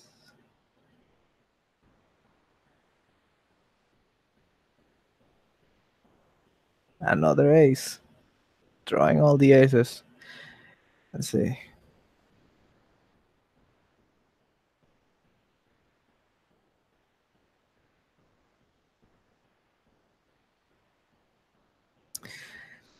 A contingent within the community has acted under frustrations. What have they damaged, and why did they damage it? Is it permanent? It sounds to me like those children that were complaining before that they were dying on the fields have acted under frustrations and have, for lack of a better term, rebelled against the community as a whole. They kind of like decided to go on their own and do their own thing, build their own community, and they raided our food stocks that we were saving on that stump. And the damage is not permanent, but they did take a considerable amount of food from the community. Where they are now, nobody is particularly certain.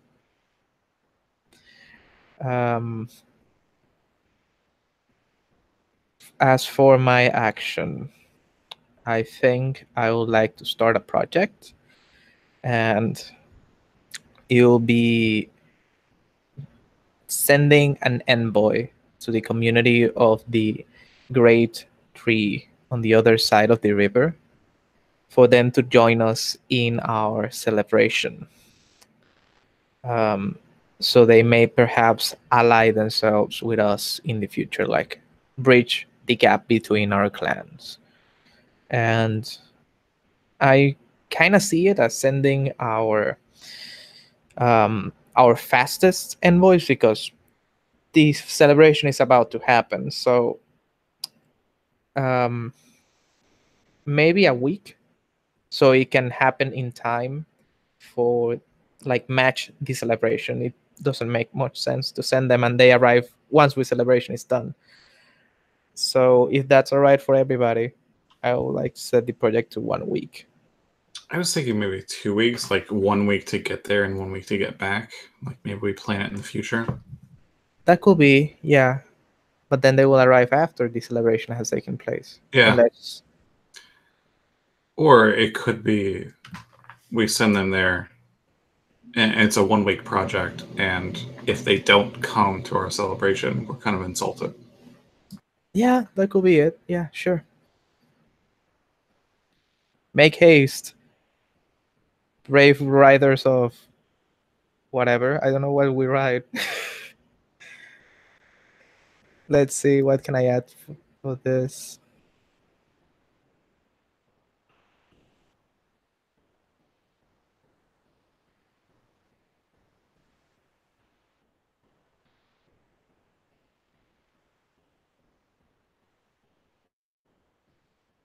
Yeah, this icon will do.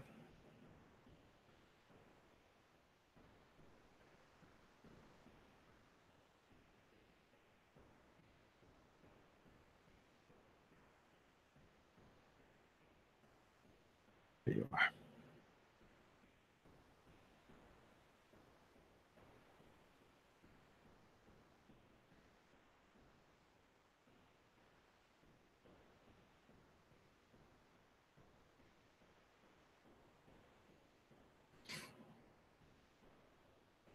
That will be a 1.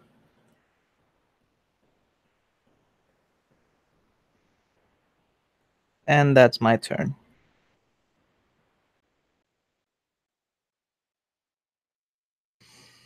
Okay. Go ahead and update those project die. And Robert can draw.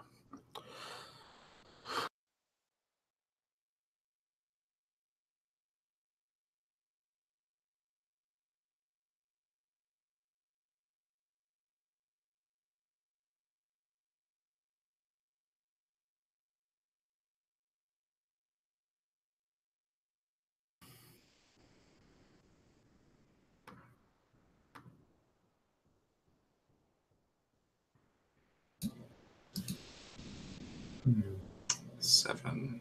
I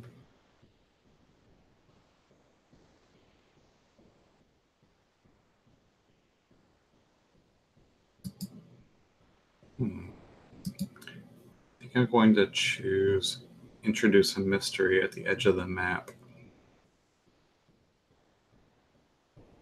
And the mystery I'm going to introduce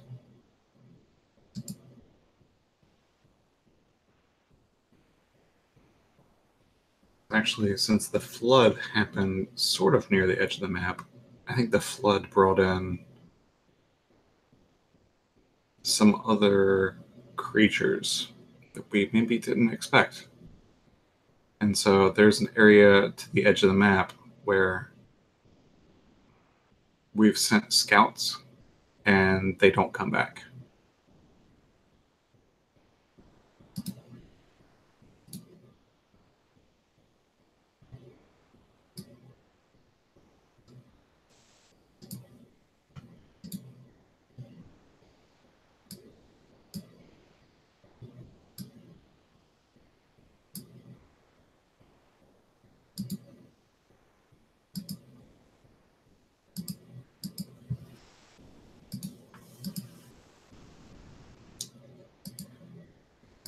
And for my turn, I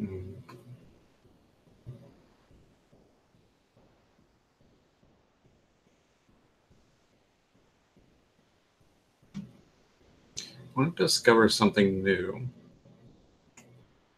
And I think I'm going to discover that there is a much smaller fallen tree to our west.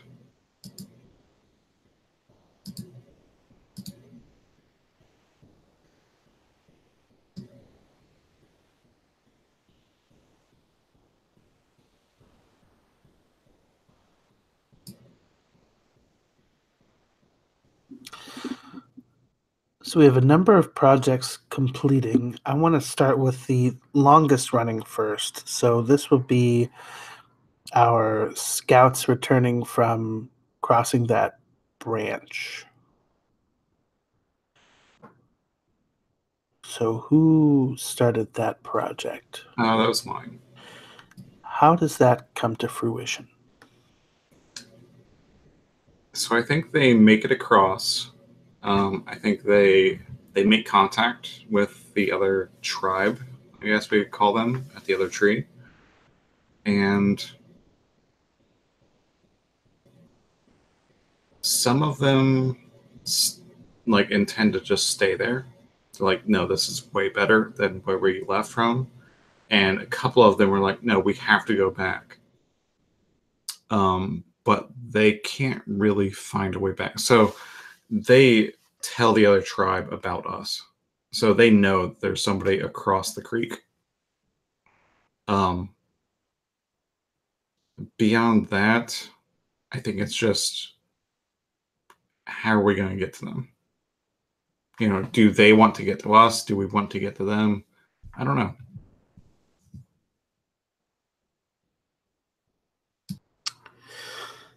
We have finished digging the moat around our fallen tree, and this, especially the stump. Um, some floodwaters have sort of trickled down in there, and some of the rain has sort of entered into the ditch. But otherwise, it's pretty shallow.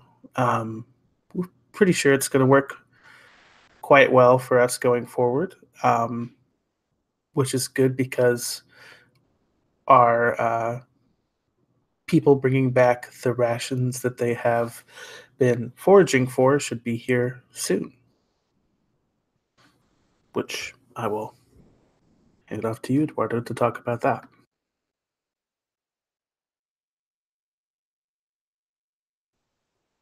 I think the I guess the festival. Um, yeah, I think it goes really well. It's this sort of brief high point where everyone's able to sort of forget their problems and they come together. But um, there's this there's this sense that perhaps we've overextended ourselves. There's this sort of slight you know yeah, there's a maybe element of the community, who is concerned that oh, goodness, it's like we've what's the expression? We've thrown our cares to the wind, or we've basically just sort of forgotten even being a little bit careful about the risks that surround us, and um, this was wasteful, this was unnecessary, and so on.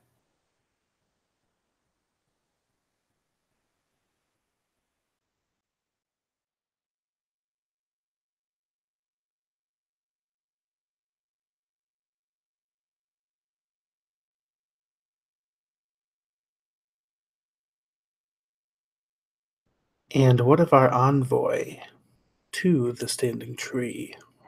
How does that go?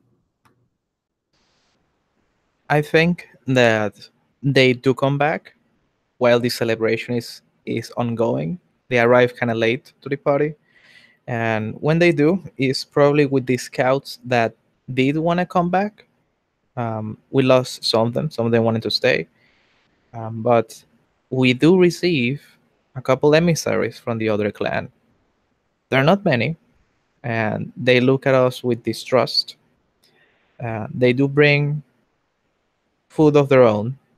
They didn't just come to eat our food; they bought some for us to consume as well. And although everybody's tense at first, in time we begin to see that we are not as different as we thought we were. And as the celebration comes to an end, we believe that perhaps we have made a friend in this desolate place.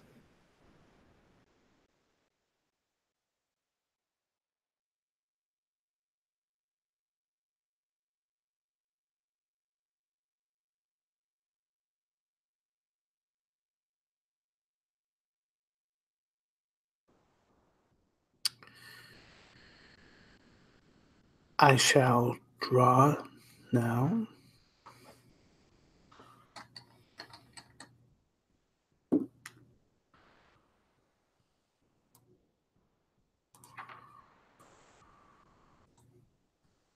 The Queen of Diamonds.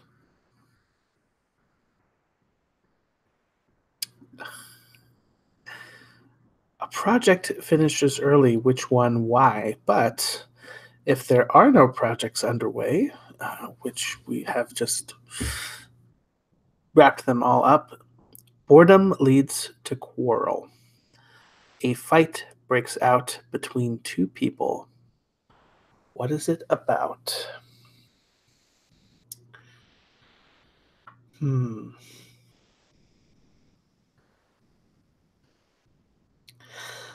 I think there is some disagreement over who has rights to the shiny object that was uncovered by the flood or found near the river, the creek, that is.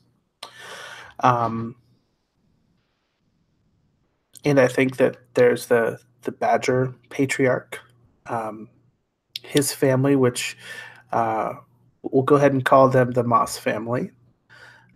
They claim that they found it first, but the Creek family, their patriarch, claims that because it was near their traditional territory, that it should belong to them.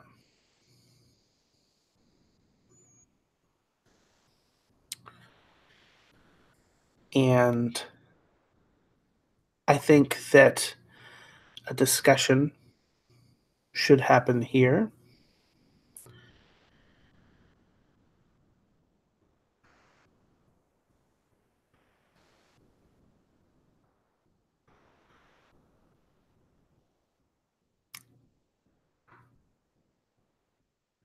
How should we govern disagreements in our community? Is the question.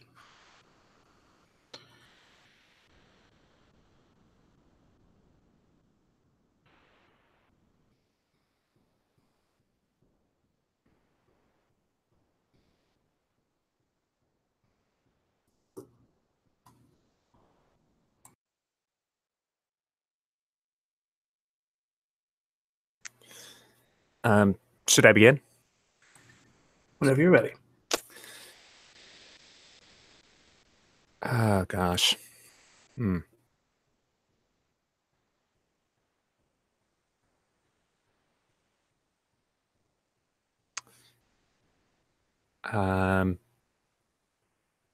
trying to avoid the obvious.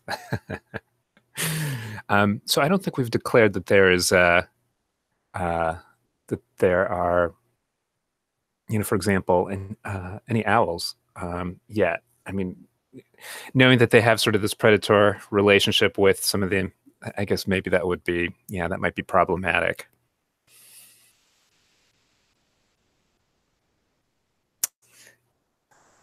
Ah, goodness. I think that at the very least, predators are looked upon with suspicion. Yeah, I've been holding that in my back pocket, for the right card to come out. But, let's say that there's a, element of the community that, and these could be, these would just be basically an element of the mouse community, that feels that, that, these disagreements should be handled through careful arguments and understanding, the logic of things, and that anything, could be resolved through, through discussion and, respectful conversation, through basically peaceful means.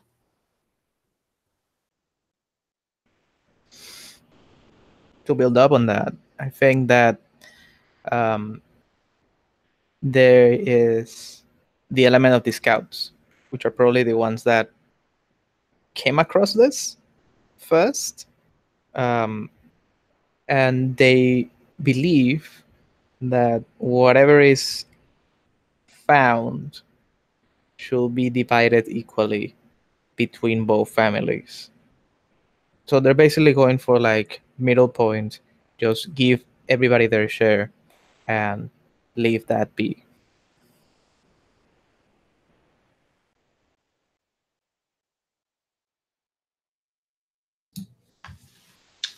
I think there's also an element of people who don't trust the scouts. They think the scouts have become corrupt. They've been given too much power. So why are we trusting the scouts? They want to give everything to everybody. That's a great idea, but shouldn't we give everything to people who need it the most? And I think that's probably the possums that are begging for that. They think they need everything.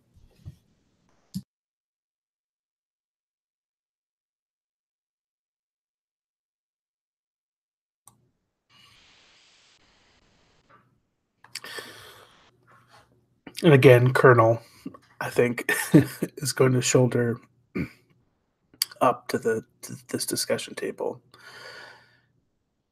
I think that these are all good ideas, but we need someone to be in charge to make a final decision on the matter. I think without that, we will never have any sort of conclusion to these squabbles.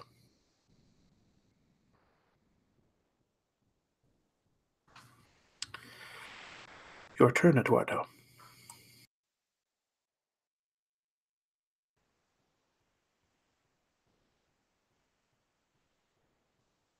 Okay, so I've pulled one off to the right. And that is 4 diamonds.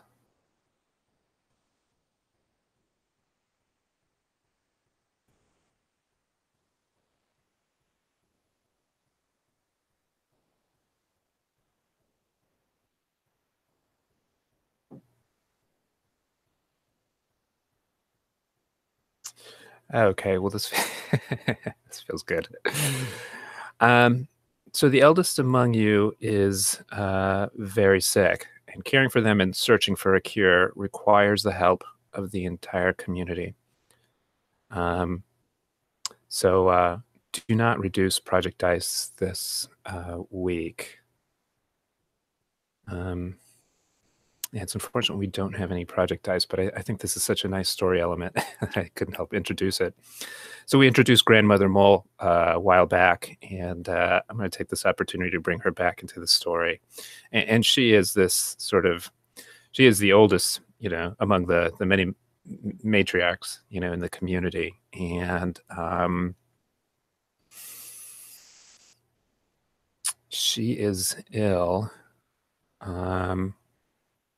I'll do my best to draw a mole, and let's say that she was among this sort of older conservative community that still lived in and around the fallen tree. So I'm just going to put her in right over there.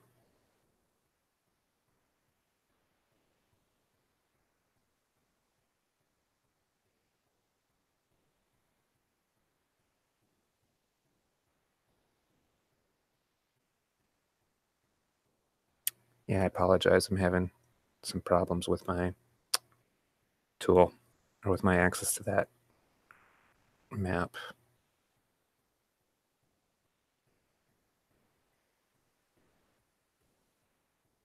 There we go.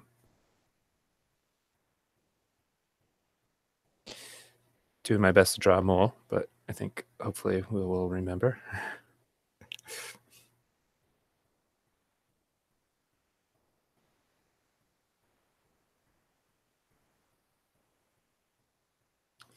And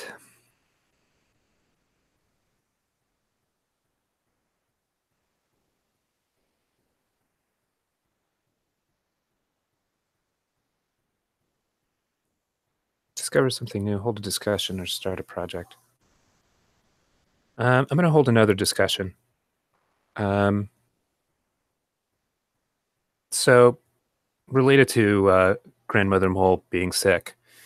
Let's declare that we don't know what's made her sick. We don't know what's causing this. And I guess the question is, should we reach out to the community across the creek for a cure, or just to ask them for help?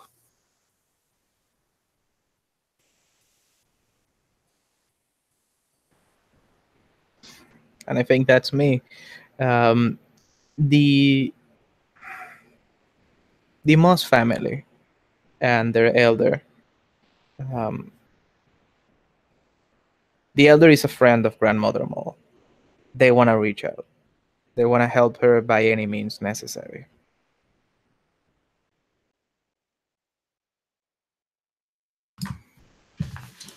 And I think as one of the younger moles, they have moles across the river. Surely they've come across the same problem. I'm sure they've solved it. They seem to have solved all their problems. We should definitely ask them. Please. For my grandma's sake. Who could argue with that? Speaking as another member of the community, I think that this is just to further throw in more support for finding a cure for Grandma Mole. And if the Standing Tree folks have one, we should definitely reach out to them.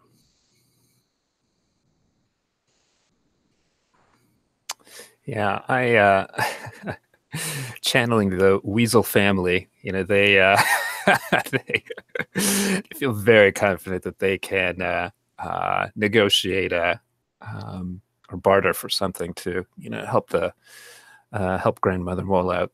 Grandmother has always been kind to them.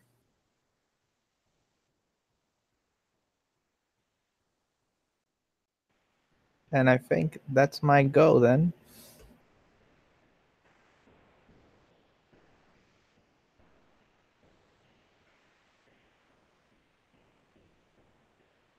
The 6 of diamonds.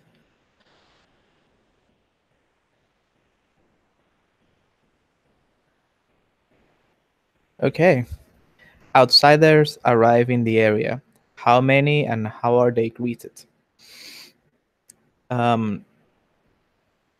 These outsiders are traveling merchants. They are a flock of robins. And they arrive from the sky. And at first we believe them to be owls or something worse even. But when they descend and we see them for what they are and what they bring to us, we welcome them with open arms, seeing them as they are not predators. So let's see. I should probably find some icon for a robin.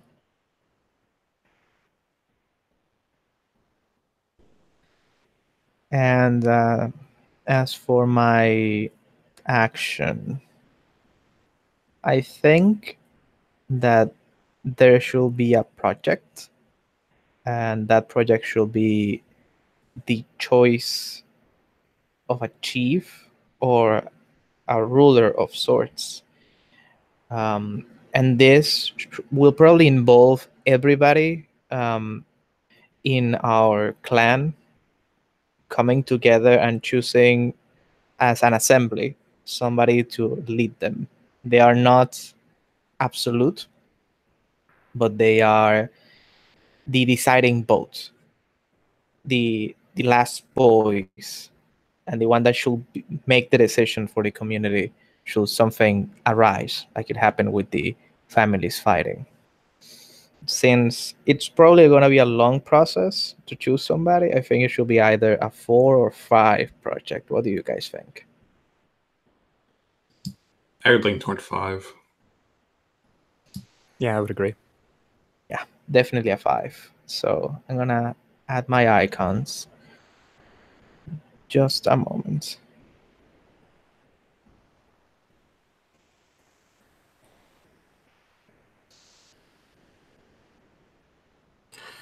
While Dolan's working on that, you can go ahead and draw, Robert, so you can think about your answer.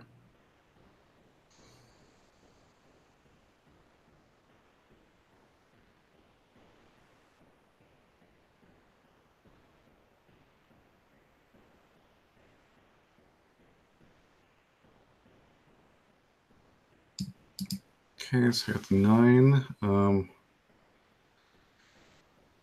Oh, jeez.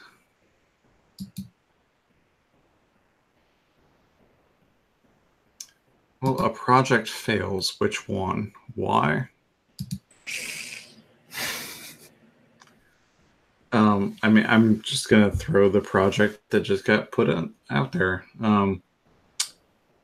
I think politics are new to the woodland creatures.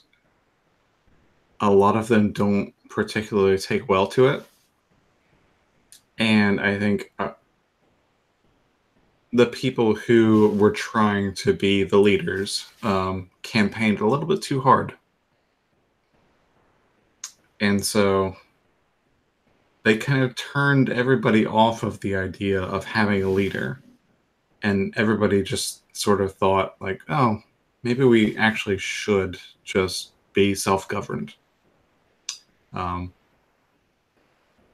So I think that project just completely fails, and the woodland creatures do not want politics.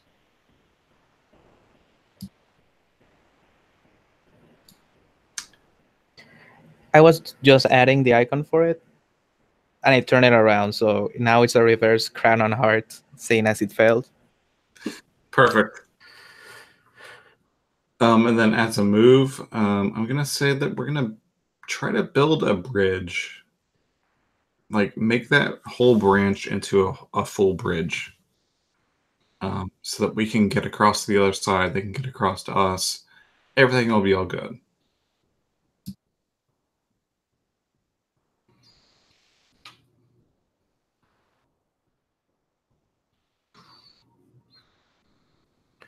Did you have any other details that you wanted to mention about your symbols that you added there, Dolan?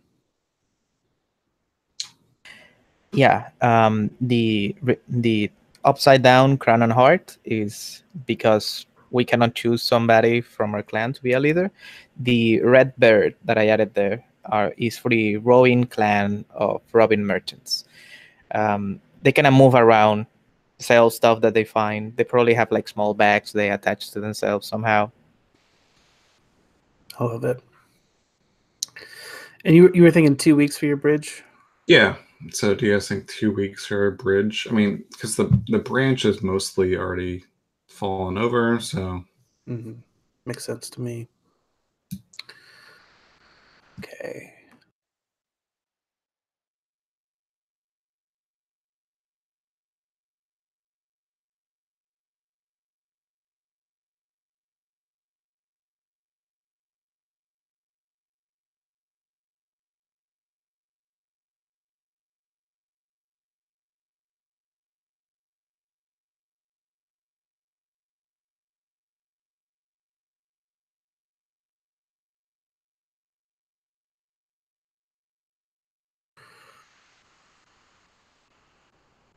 A scarcity has gone unaddressed for too long.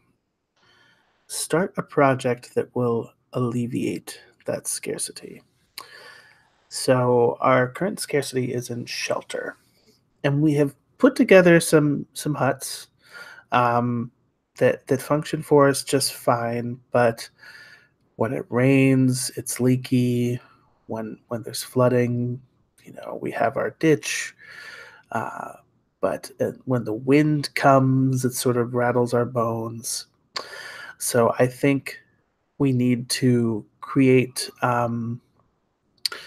something to block the elements a bit. So I think that will be like a stone wall that's going to kind of cover our exposed western side from these winds that are kind of coming in. Um, and I think that this could be sort of challenging because stones are heavy and we've got to kind of gather them and go and find good flagstones to fill this space up. So I'm imagining this will take like at least 4 weeks, maybe more. 4 sounds pretty good though, so cool. Do a stone wall.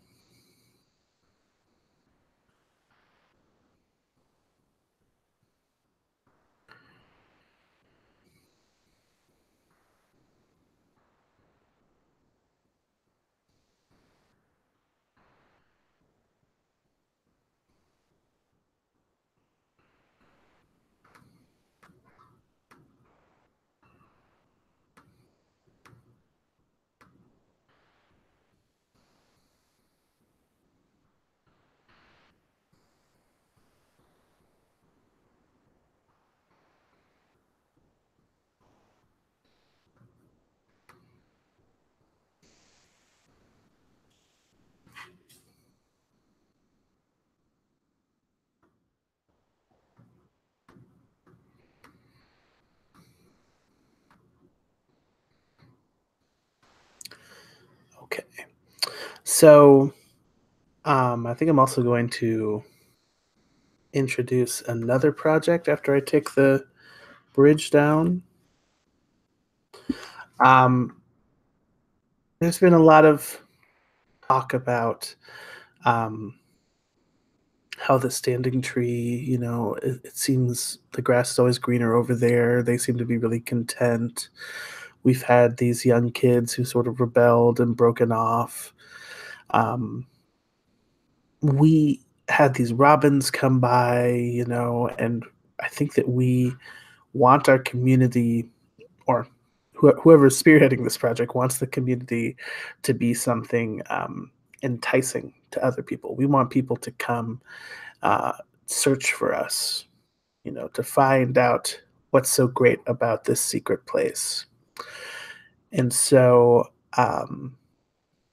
they're commissioning uh, some art, some statues to be placed out in the woodlands to sort of um, signify that this is an important place and that if people find them, they should know that there's a legacy to be found here.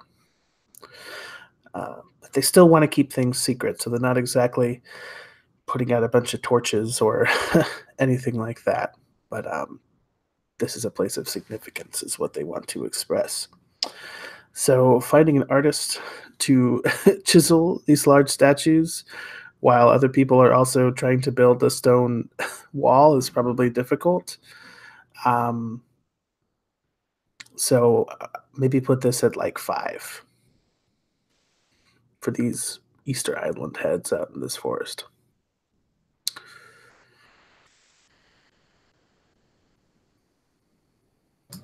I think that's fair. Likewise.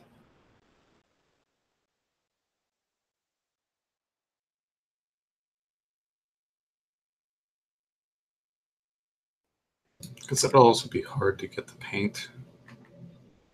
And, like, every part of that is hard.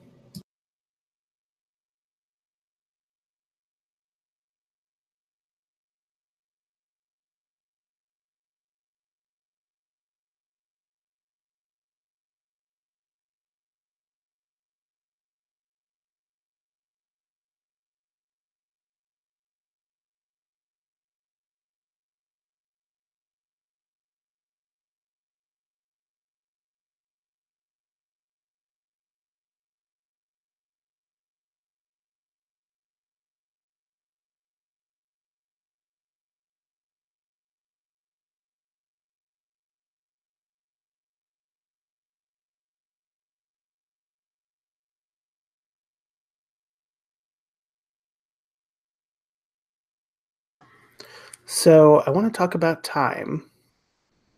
I scheduled this to be about for 3 hours, and we have about 15 minutes left of that. We still have autumn and winter to think about.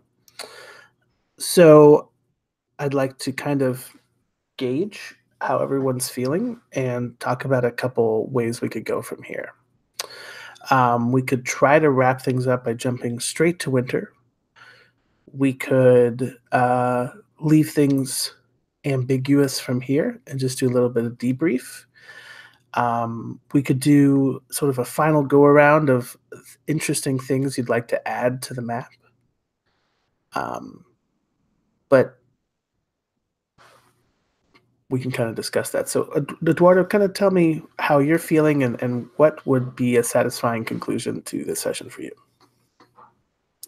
I have some flexibility. I mean, I could go a little bit over 2 p.m. My time.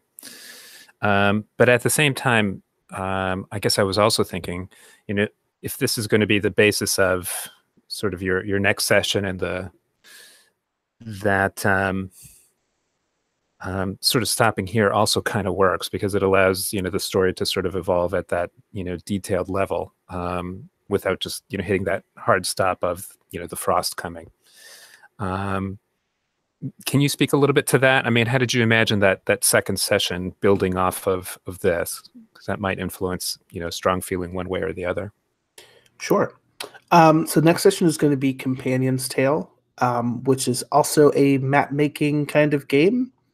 I was kind of wanting to leave it a little bit open when I planned it because I didn't know what our map might look like when we were done today. But I imagined it would be incorporated somehow, like that this might be a starting point for the journey, so to speak, or something like that. There's plenty of infrastructure here to support that, but I also like the idea of the quiet year, and then starting a new journey after when next spring starts, so I could go either way there. Yeah. I might just interject briefly in it. I think, Robert, I think you said you played this before, so you might disagree or agree, but it tends to get a little bit darker as you go into autumn, and as you get into winter, it gets much darker. Would that impact, what you just described with regards to, the companion? In other words, if we end now in the summer, things are still sort of semi-optimistic, whereas if we move into autumn and winter, it really does start to get dark and darker. I mean, speaking for myself, I would like to see some of that as the balance because I think that kind of is representative of like the tone I want for the game going forward is, hey, we have a festival and, oh God, Grandmother Mole is getting sick, and having both of those elements and having some more of those dark moments could be cool. So maybe, Dolan, you could tell us a little bit about what you're feeling right now and what you would like to see. Well, as for time, I am entirely free. In fact, I don't have to get back to work until Wednesday, so I could keep going for as long as you guys want.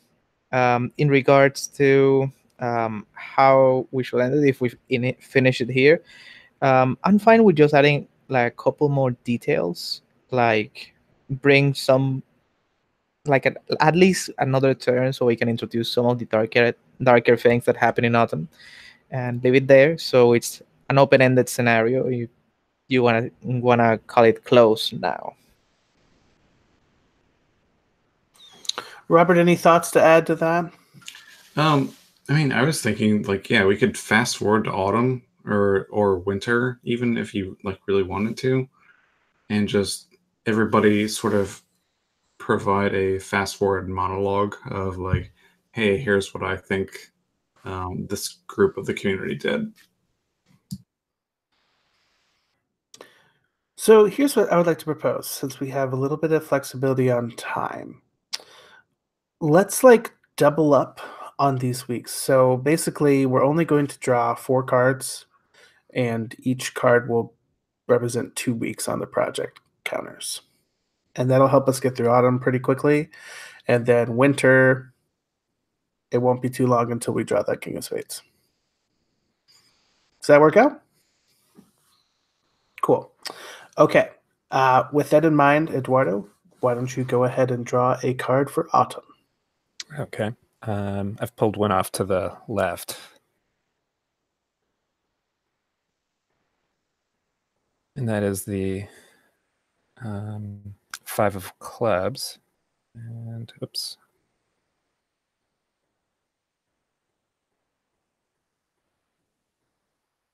Oh, yes. Okay. So the parish arrives. Who are they? Why have they chosen your community, and for what? So I'm imagining that the parish is a community of small and friendly and sly foxes, and they basically sweet talk their hearts into, or they sweet talk themselves into the community, the greater community's hearts. Why have they chosen this community, and for what? Well, at least on the surface, they say that they were escaping a fire, which let's say took place somewhere else over the hot summer, and they were drawn here by the shelter and the abundance of food, which of course the community kind of is suspicious about, knowing what they know about sort of the scarcity of shelter. And so I will put the foxes off up into the top left corner. And in the meantime, while I'm drawing this, I am going to start a discussion about whether or not we should trust the foxes and let them into our community. Then I go first. And I'm going to take the position of some of the younger members of the community, perhaps those that didn't leave with the rebels initially and have remained loyal to us. They do not trust the foxes. They want them gone.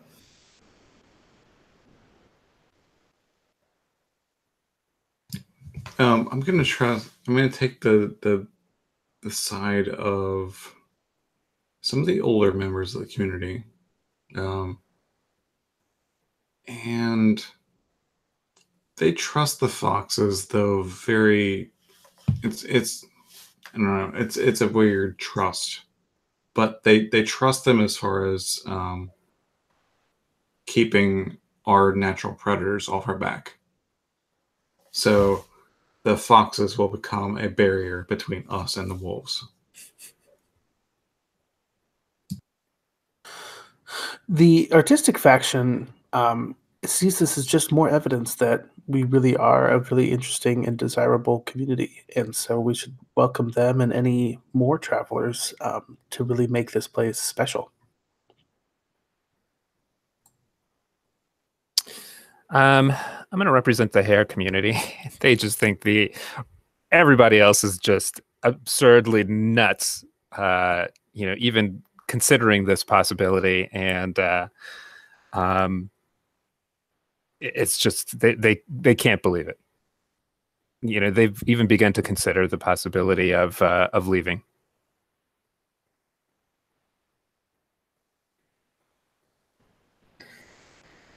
Let's see what I get then.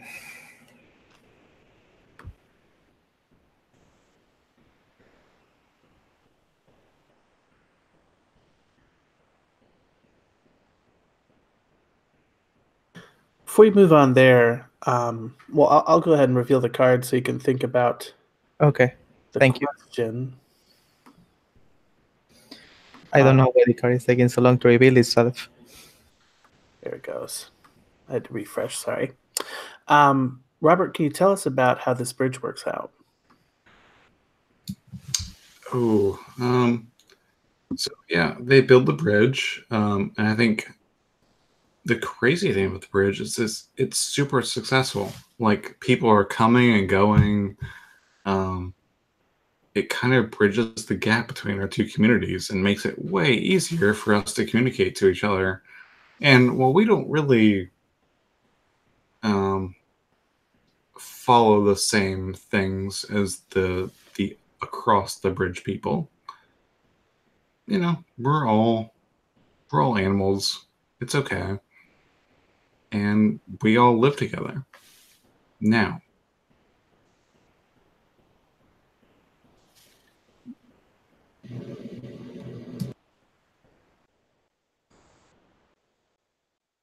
So what do you got, Dolan?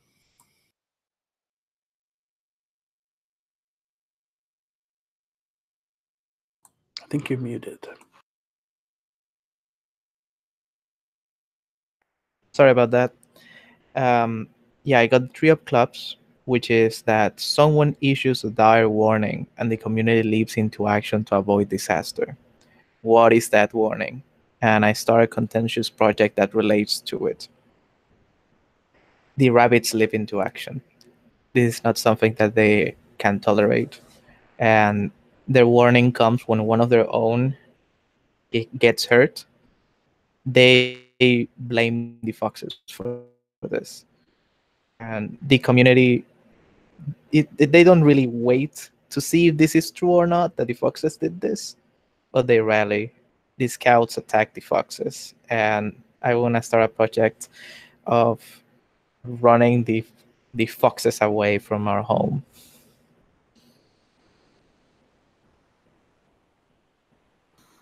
Do you see this being like a protracted battle, or will it take preparation? It sounds like they're acting immediately. They may, but the foxes are perhaps more sly than we expected. Like, they're not directly confronting us, so we have to have this guerrilla warfare with them to get them fully away from our lands. So it's not immediate resolution, I feel. Perhaps 2 weeks of fighting.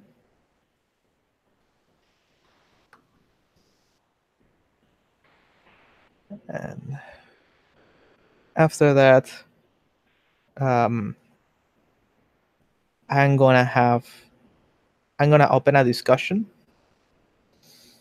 or rather, I'm gonna make a statement. And my statement comes from the people the young people that have seen they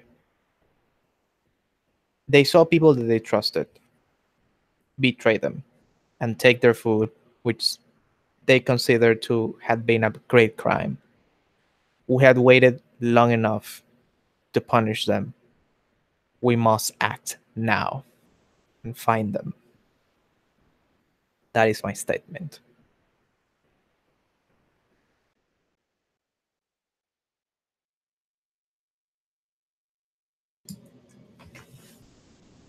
it could have been anybody. You know, I'm acting on behalf of probably one of the older members of the community. You young kids, you're so quick to judge people, and it doesn't. People make mistakes, okay? They stole from you today. They'll save your life tomorrow. You can't judge them today. You can't kill them today because of what they did yesterday. Judge them based on what they did in their life.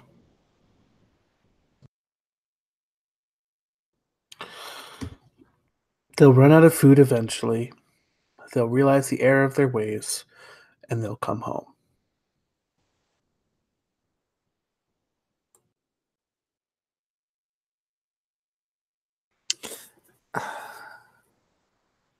So I have to apologize. Can you remind me what we do when we are making statements? I mean, are we all just essentially making statements with regards to the?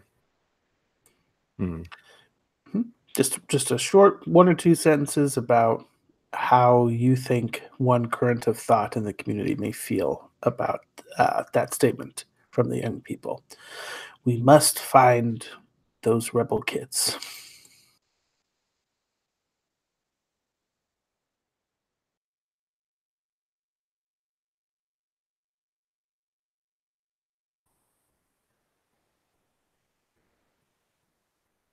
Yeah, once again, just trying to think of something. I'm going to say that I don't think we've talked about. I don't think we've talked about the raccoons yet.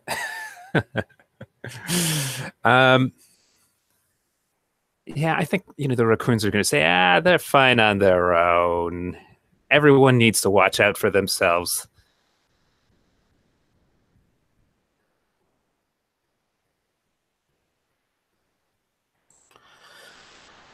And now, after a couple more weeks, the stone wall is completed. I think that this looks like maybe some of those walls you've seen in pictures, like in England, these old stone walls. It's sort of a nice, long, winding row of stone, so you can see even from a distance. A small line, tall enough to offer some protection from the wind and from flooding, and when snow comes, we'll be able to kind of see this outline of our territory, and we'll know which parts of this land are safe, and we can build into this territory here. This we've laid out these borders, and this has been sort of the start of showing that, like, we can create shelter here. So that is no longer something that seems scarce. We can make this place safe for us and our families.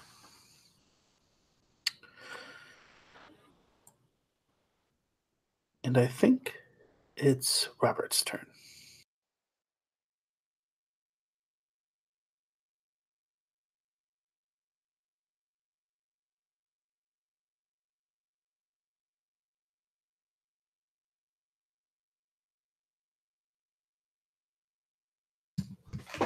I drag one over.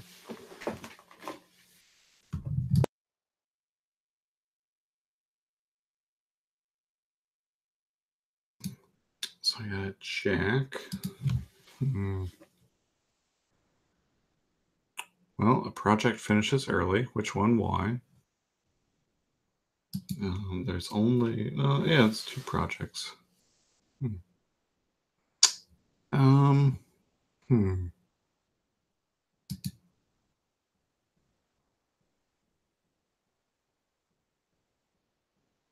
Remind me what the project is with the statue head.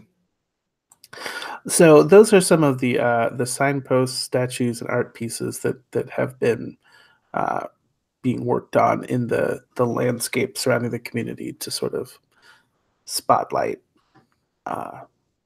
this place, this community. Okay, so I think that project finishes first. That project finishes immediately, and I think it's because, like, we recognize how much income we're getting from the people across the bridge. We're like, we need to get even more of them coming over here. How can we get more of them coming over? Oh, definitely signs. Like, as if they have anywhere else to go. But, that's what we do. And yeah, I think that project finishes first. So can you tell us a little bit more about what these look like now that they're finalized?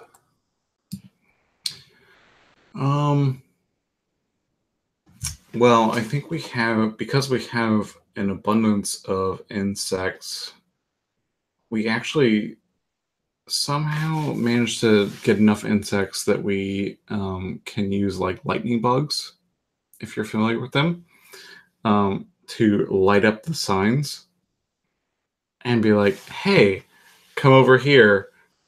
We have everything you ever wanted. And everybody's just, all those rats, mice, possums, they're coming over. They're getting whatever they want. We're basically the Las Vegas, I guess, at this point.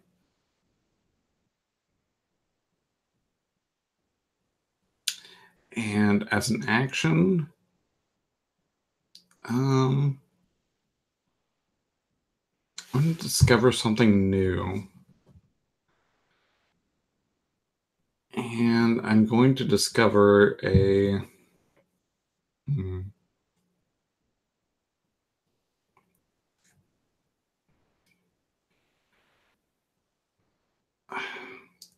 a pit near the other tree.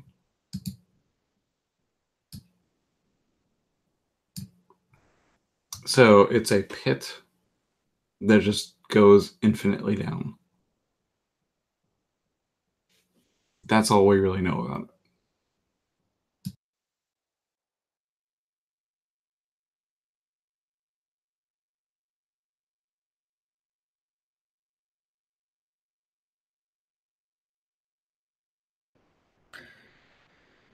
Sorry to interrupt. Question: did the project of the rabbits going to fight the foxes, will that have been resolved by now?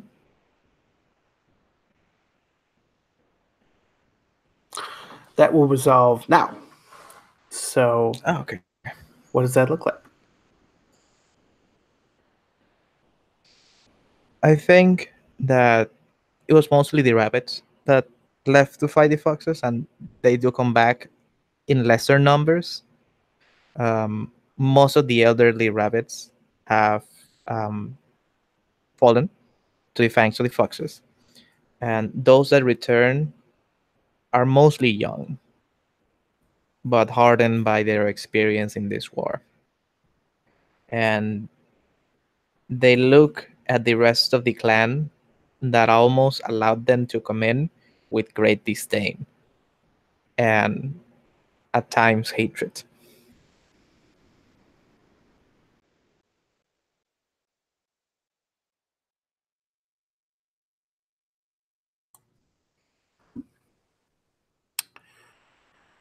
Okay.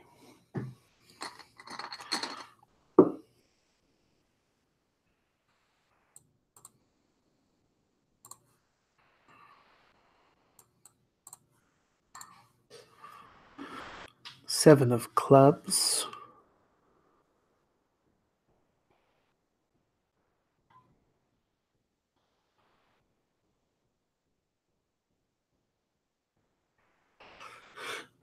Something goes foul and supplies are ruined. Hmm.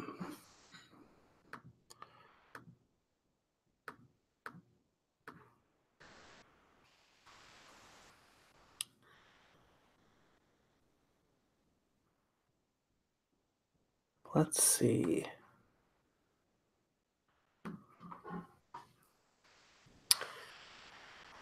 What would go foul? Well, we left those rebel kids alone. And I think that they have, um, in addition to defacing some of our signs, I think that they have once again stolen from our larder. They did get hungry. They did run out of food, but it worked for them the first time, and we hadn't really considered them coming back and stealing from us again. So now we're short on food, and it's starting to get a little bit of chill on the air because winter will be coming soon. So a new project is called for. Um, we don't have time to build a sturdy, secured larder. All we can do now is try to forage enough to prepare for winter now while we still can. And maybe we'll find a way to secure it later. But I think that this will be a 2-week project to go out and get as much as we can, scrounge around, look in multiple places, and then make it back. And I think everyone's kind of acting with haste. So does 2 weeks sound okay? Cool. Okay. I'll find like a sack icon here.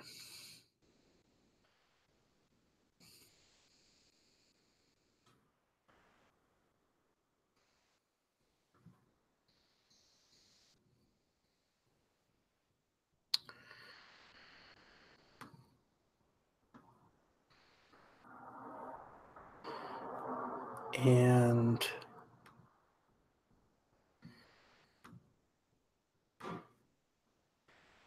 if Eduardo, you want to go ahead and draw a card for winter. Sure. So pulled one out to the left.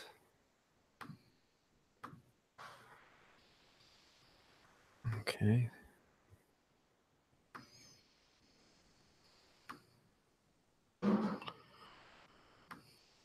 So the question is, what is winter like in this area, and how do community members react to the weather? Ooh. Well, this being mostly sort of plain, sort of featureless. I shouldn't say featureless, but you know what I mean. Area. I would say that I'm imagining, high winds, very cold. The combination of the two just makes it even that much worse. And I guess the community would react to this by trying to seek shelter, I guess, in their homes, in groups, not alone. And goodness, let's see, I might try to represent that by adding in more winds. I think we had some on the top. And let me just change the color real quick.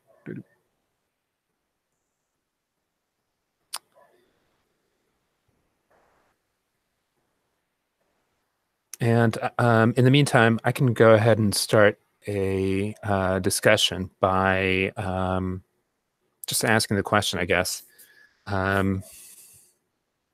Let's say the community's felt the temperature drop, and it started a sort of, like I said, it started a discussion about are we ready, for what will probably be a deep chill.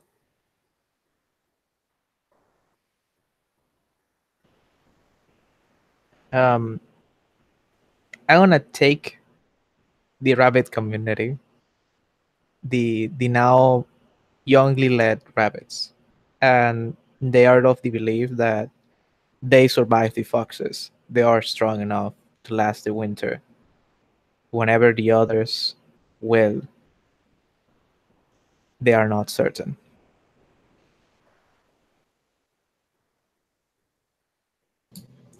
And then we're going to take the position of the mice. And they look at the rabbits as bigger, better versions of themselves. If they survived, we need to follow their lead. They are our leaders. The rabbits can't take us into a bad place. We need to follow what the rabbits do.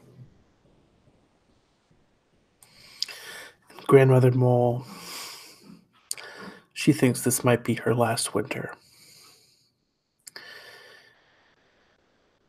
The only way we're going to make it through is if we come together as one. No more squabbling, no more fighting. We must huddle together if we hope to survive.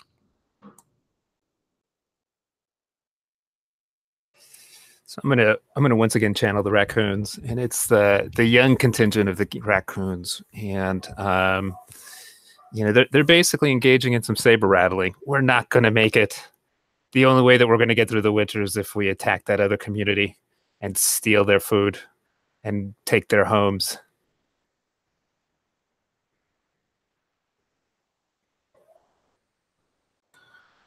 They went there.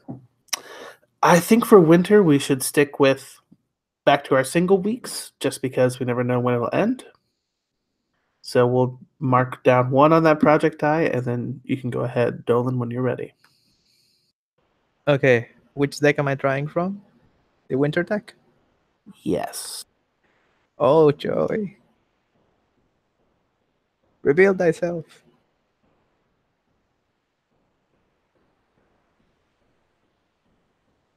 Michael, can you reveal that card? It's not revealing itself to me. Thank you. No! I thought I got it. Yep, that's Yeah, that's the king. winter has come. The king of spades has come, and the game has finished. We didn't finish our emergency ration drive either. Oh no, we didn't.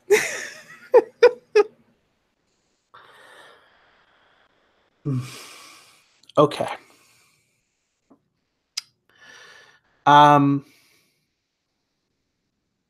Let's do a little any one last item that you want to add to the map. One thing that you think would be cool on this map as sort of an epilogue. If you don't have time to put it in, you can just tell us what it is and we can help represent that for you, because I saw you had to head out, Eduardo. So do you have any ideas? Ah, man. One last epilogue. Gosh, yeah, I would have loved to see that last thought about the raccoons develop just a little bit further, and maybe the community divide or something to that effect. Yeah, I mean, I don't have so much an element to draw in, but I guess I'm just sort of wondering if potentially there's some sort of civil disruption within the community, with the raccoons becoming more aggressive, and well, does the community basically let them go off and attack the community across the creek, or do they stop them, and if they try to stop them, how? I guess I would just sort of leave it at that.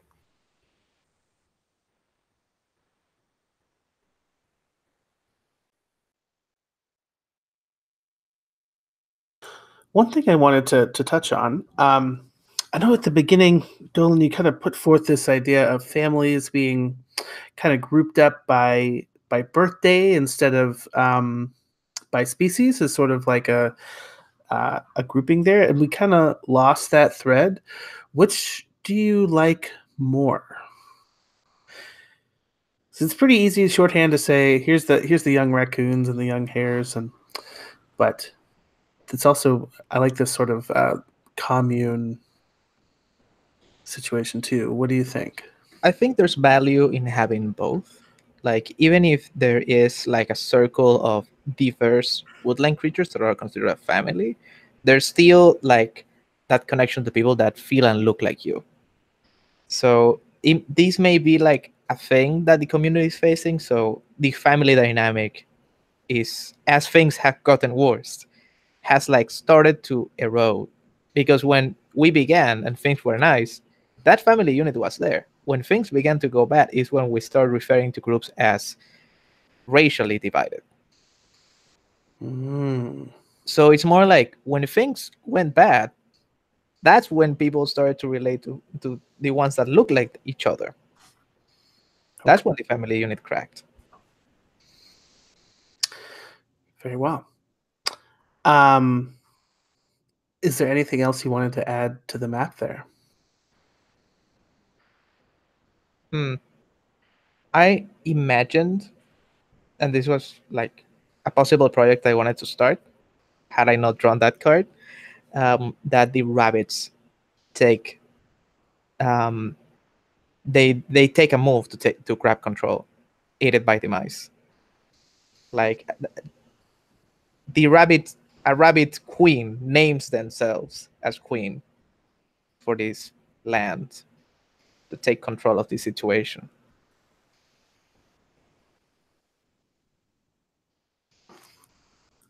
And what was their plan for the winter again? Banding together, but The rabbits pretty much the rabbits pretty much banded together after the Foxes event. So I feel like their answer to this winter was to take as much as they could for the rabbits and whoever their allies were, like closest allies, in this case, the mice. So they grab as much as they can, store it, and anyone else, they're on their own. I see. Interesting. These little animals were a lot ruder than I expected. I love the idea of like rude rabbits. Rude rabbits, yeah. So, but you know, they have a history behind them that makes it interesting. Robert, any last things you wanted to add to the map or to our tale? I mean, not really, other than I wanted that bridge to be built, which I think it was across the bridge, and I don't know. I love the idea of mice and other small woodland creatures being like, oh crap, people on the other side of the bridge have it way better. We should go over there. And then finding out it's actually not better at all. It's actually maybe worse. Interesting. So you would have liked to have seen that the grass is greener disproven. That's what kind of, but also like it's because I'm in all of your other sessions of this, so it's fun to prove that out. We will have to see. Maybe that will be our companion's tale. That's interesting. Okay, so I like some of the legacies we've built in here, and I definitely want to thank you all for hanging out and playing and for staying a little late with us. Eduardo had to leave early. Sorry, bud, but thanks for participating to you as well. Yeah, definitely looking forward to playing some more games with you all. I'm really excited for this foundation we're starting to build. I thank you for your creative contributions. If ever I decide that it would be cool to cement this into some sort of campaign book, I will definitely credit you all and your creative ideas for what that may look like. Is there any platform, social media, anything like that you want to shout out here at the end? How about Dolan? Are you on Twitter? Are you on the internet? How can people? Yeah, I'm on Twitter at Dolenheim. And other than that, you can find me in the Gauntlet. Yeah, just find me in the Gauntlet. Other than that, it's just the Robert Angus. The Robert Angus, I'm sorry. Duh, Robert Angus. I think, are you wearing a Bears shirt? Maybe not. I can't see what the team is. Sure. Oh well, close enough. Not really. Anyway, I'm Michael G. Barford on Twitter. I'm also at the Gauntlet. It's where everybody is. It's the coolest place to be. You can find out more about us at gauntlet-rpg.com. We are going to be creating some new forums for people to come and see and talk with people about, where you can hear more about our games.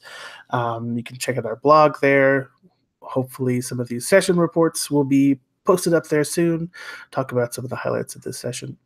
But that's all I have for today. Thanks again to you all for joining me, and hope you enjoy the rest of your weekend and your carnival.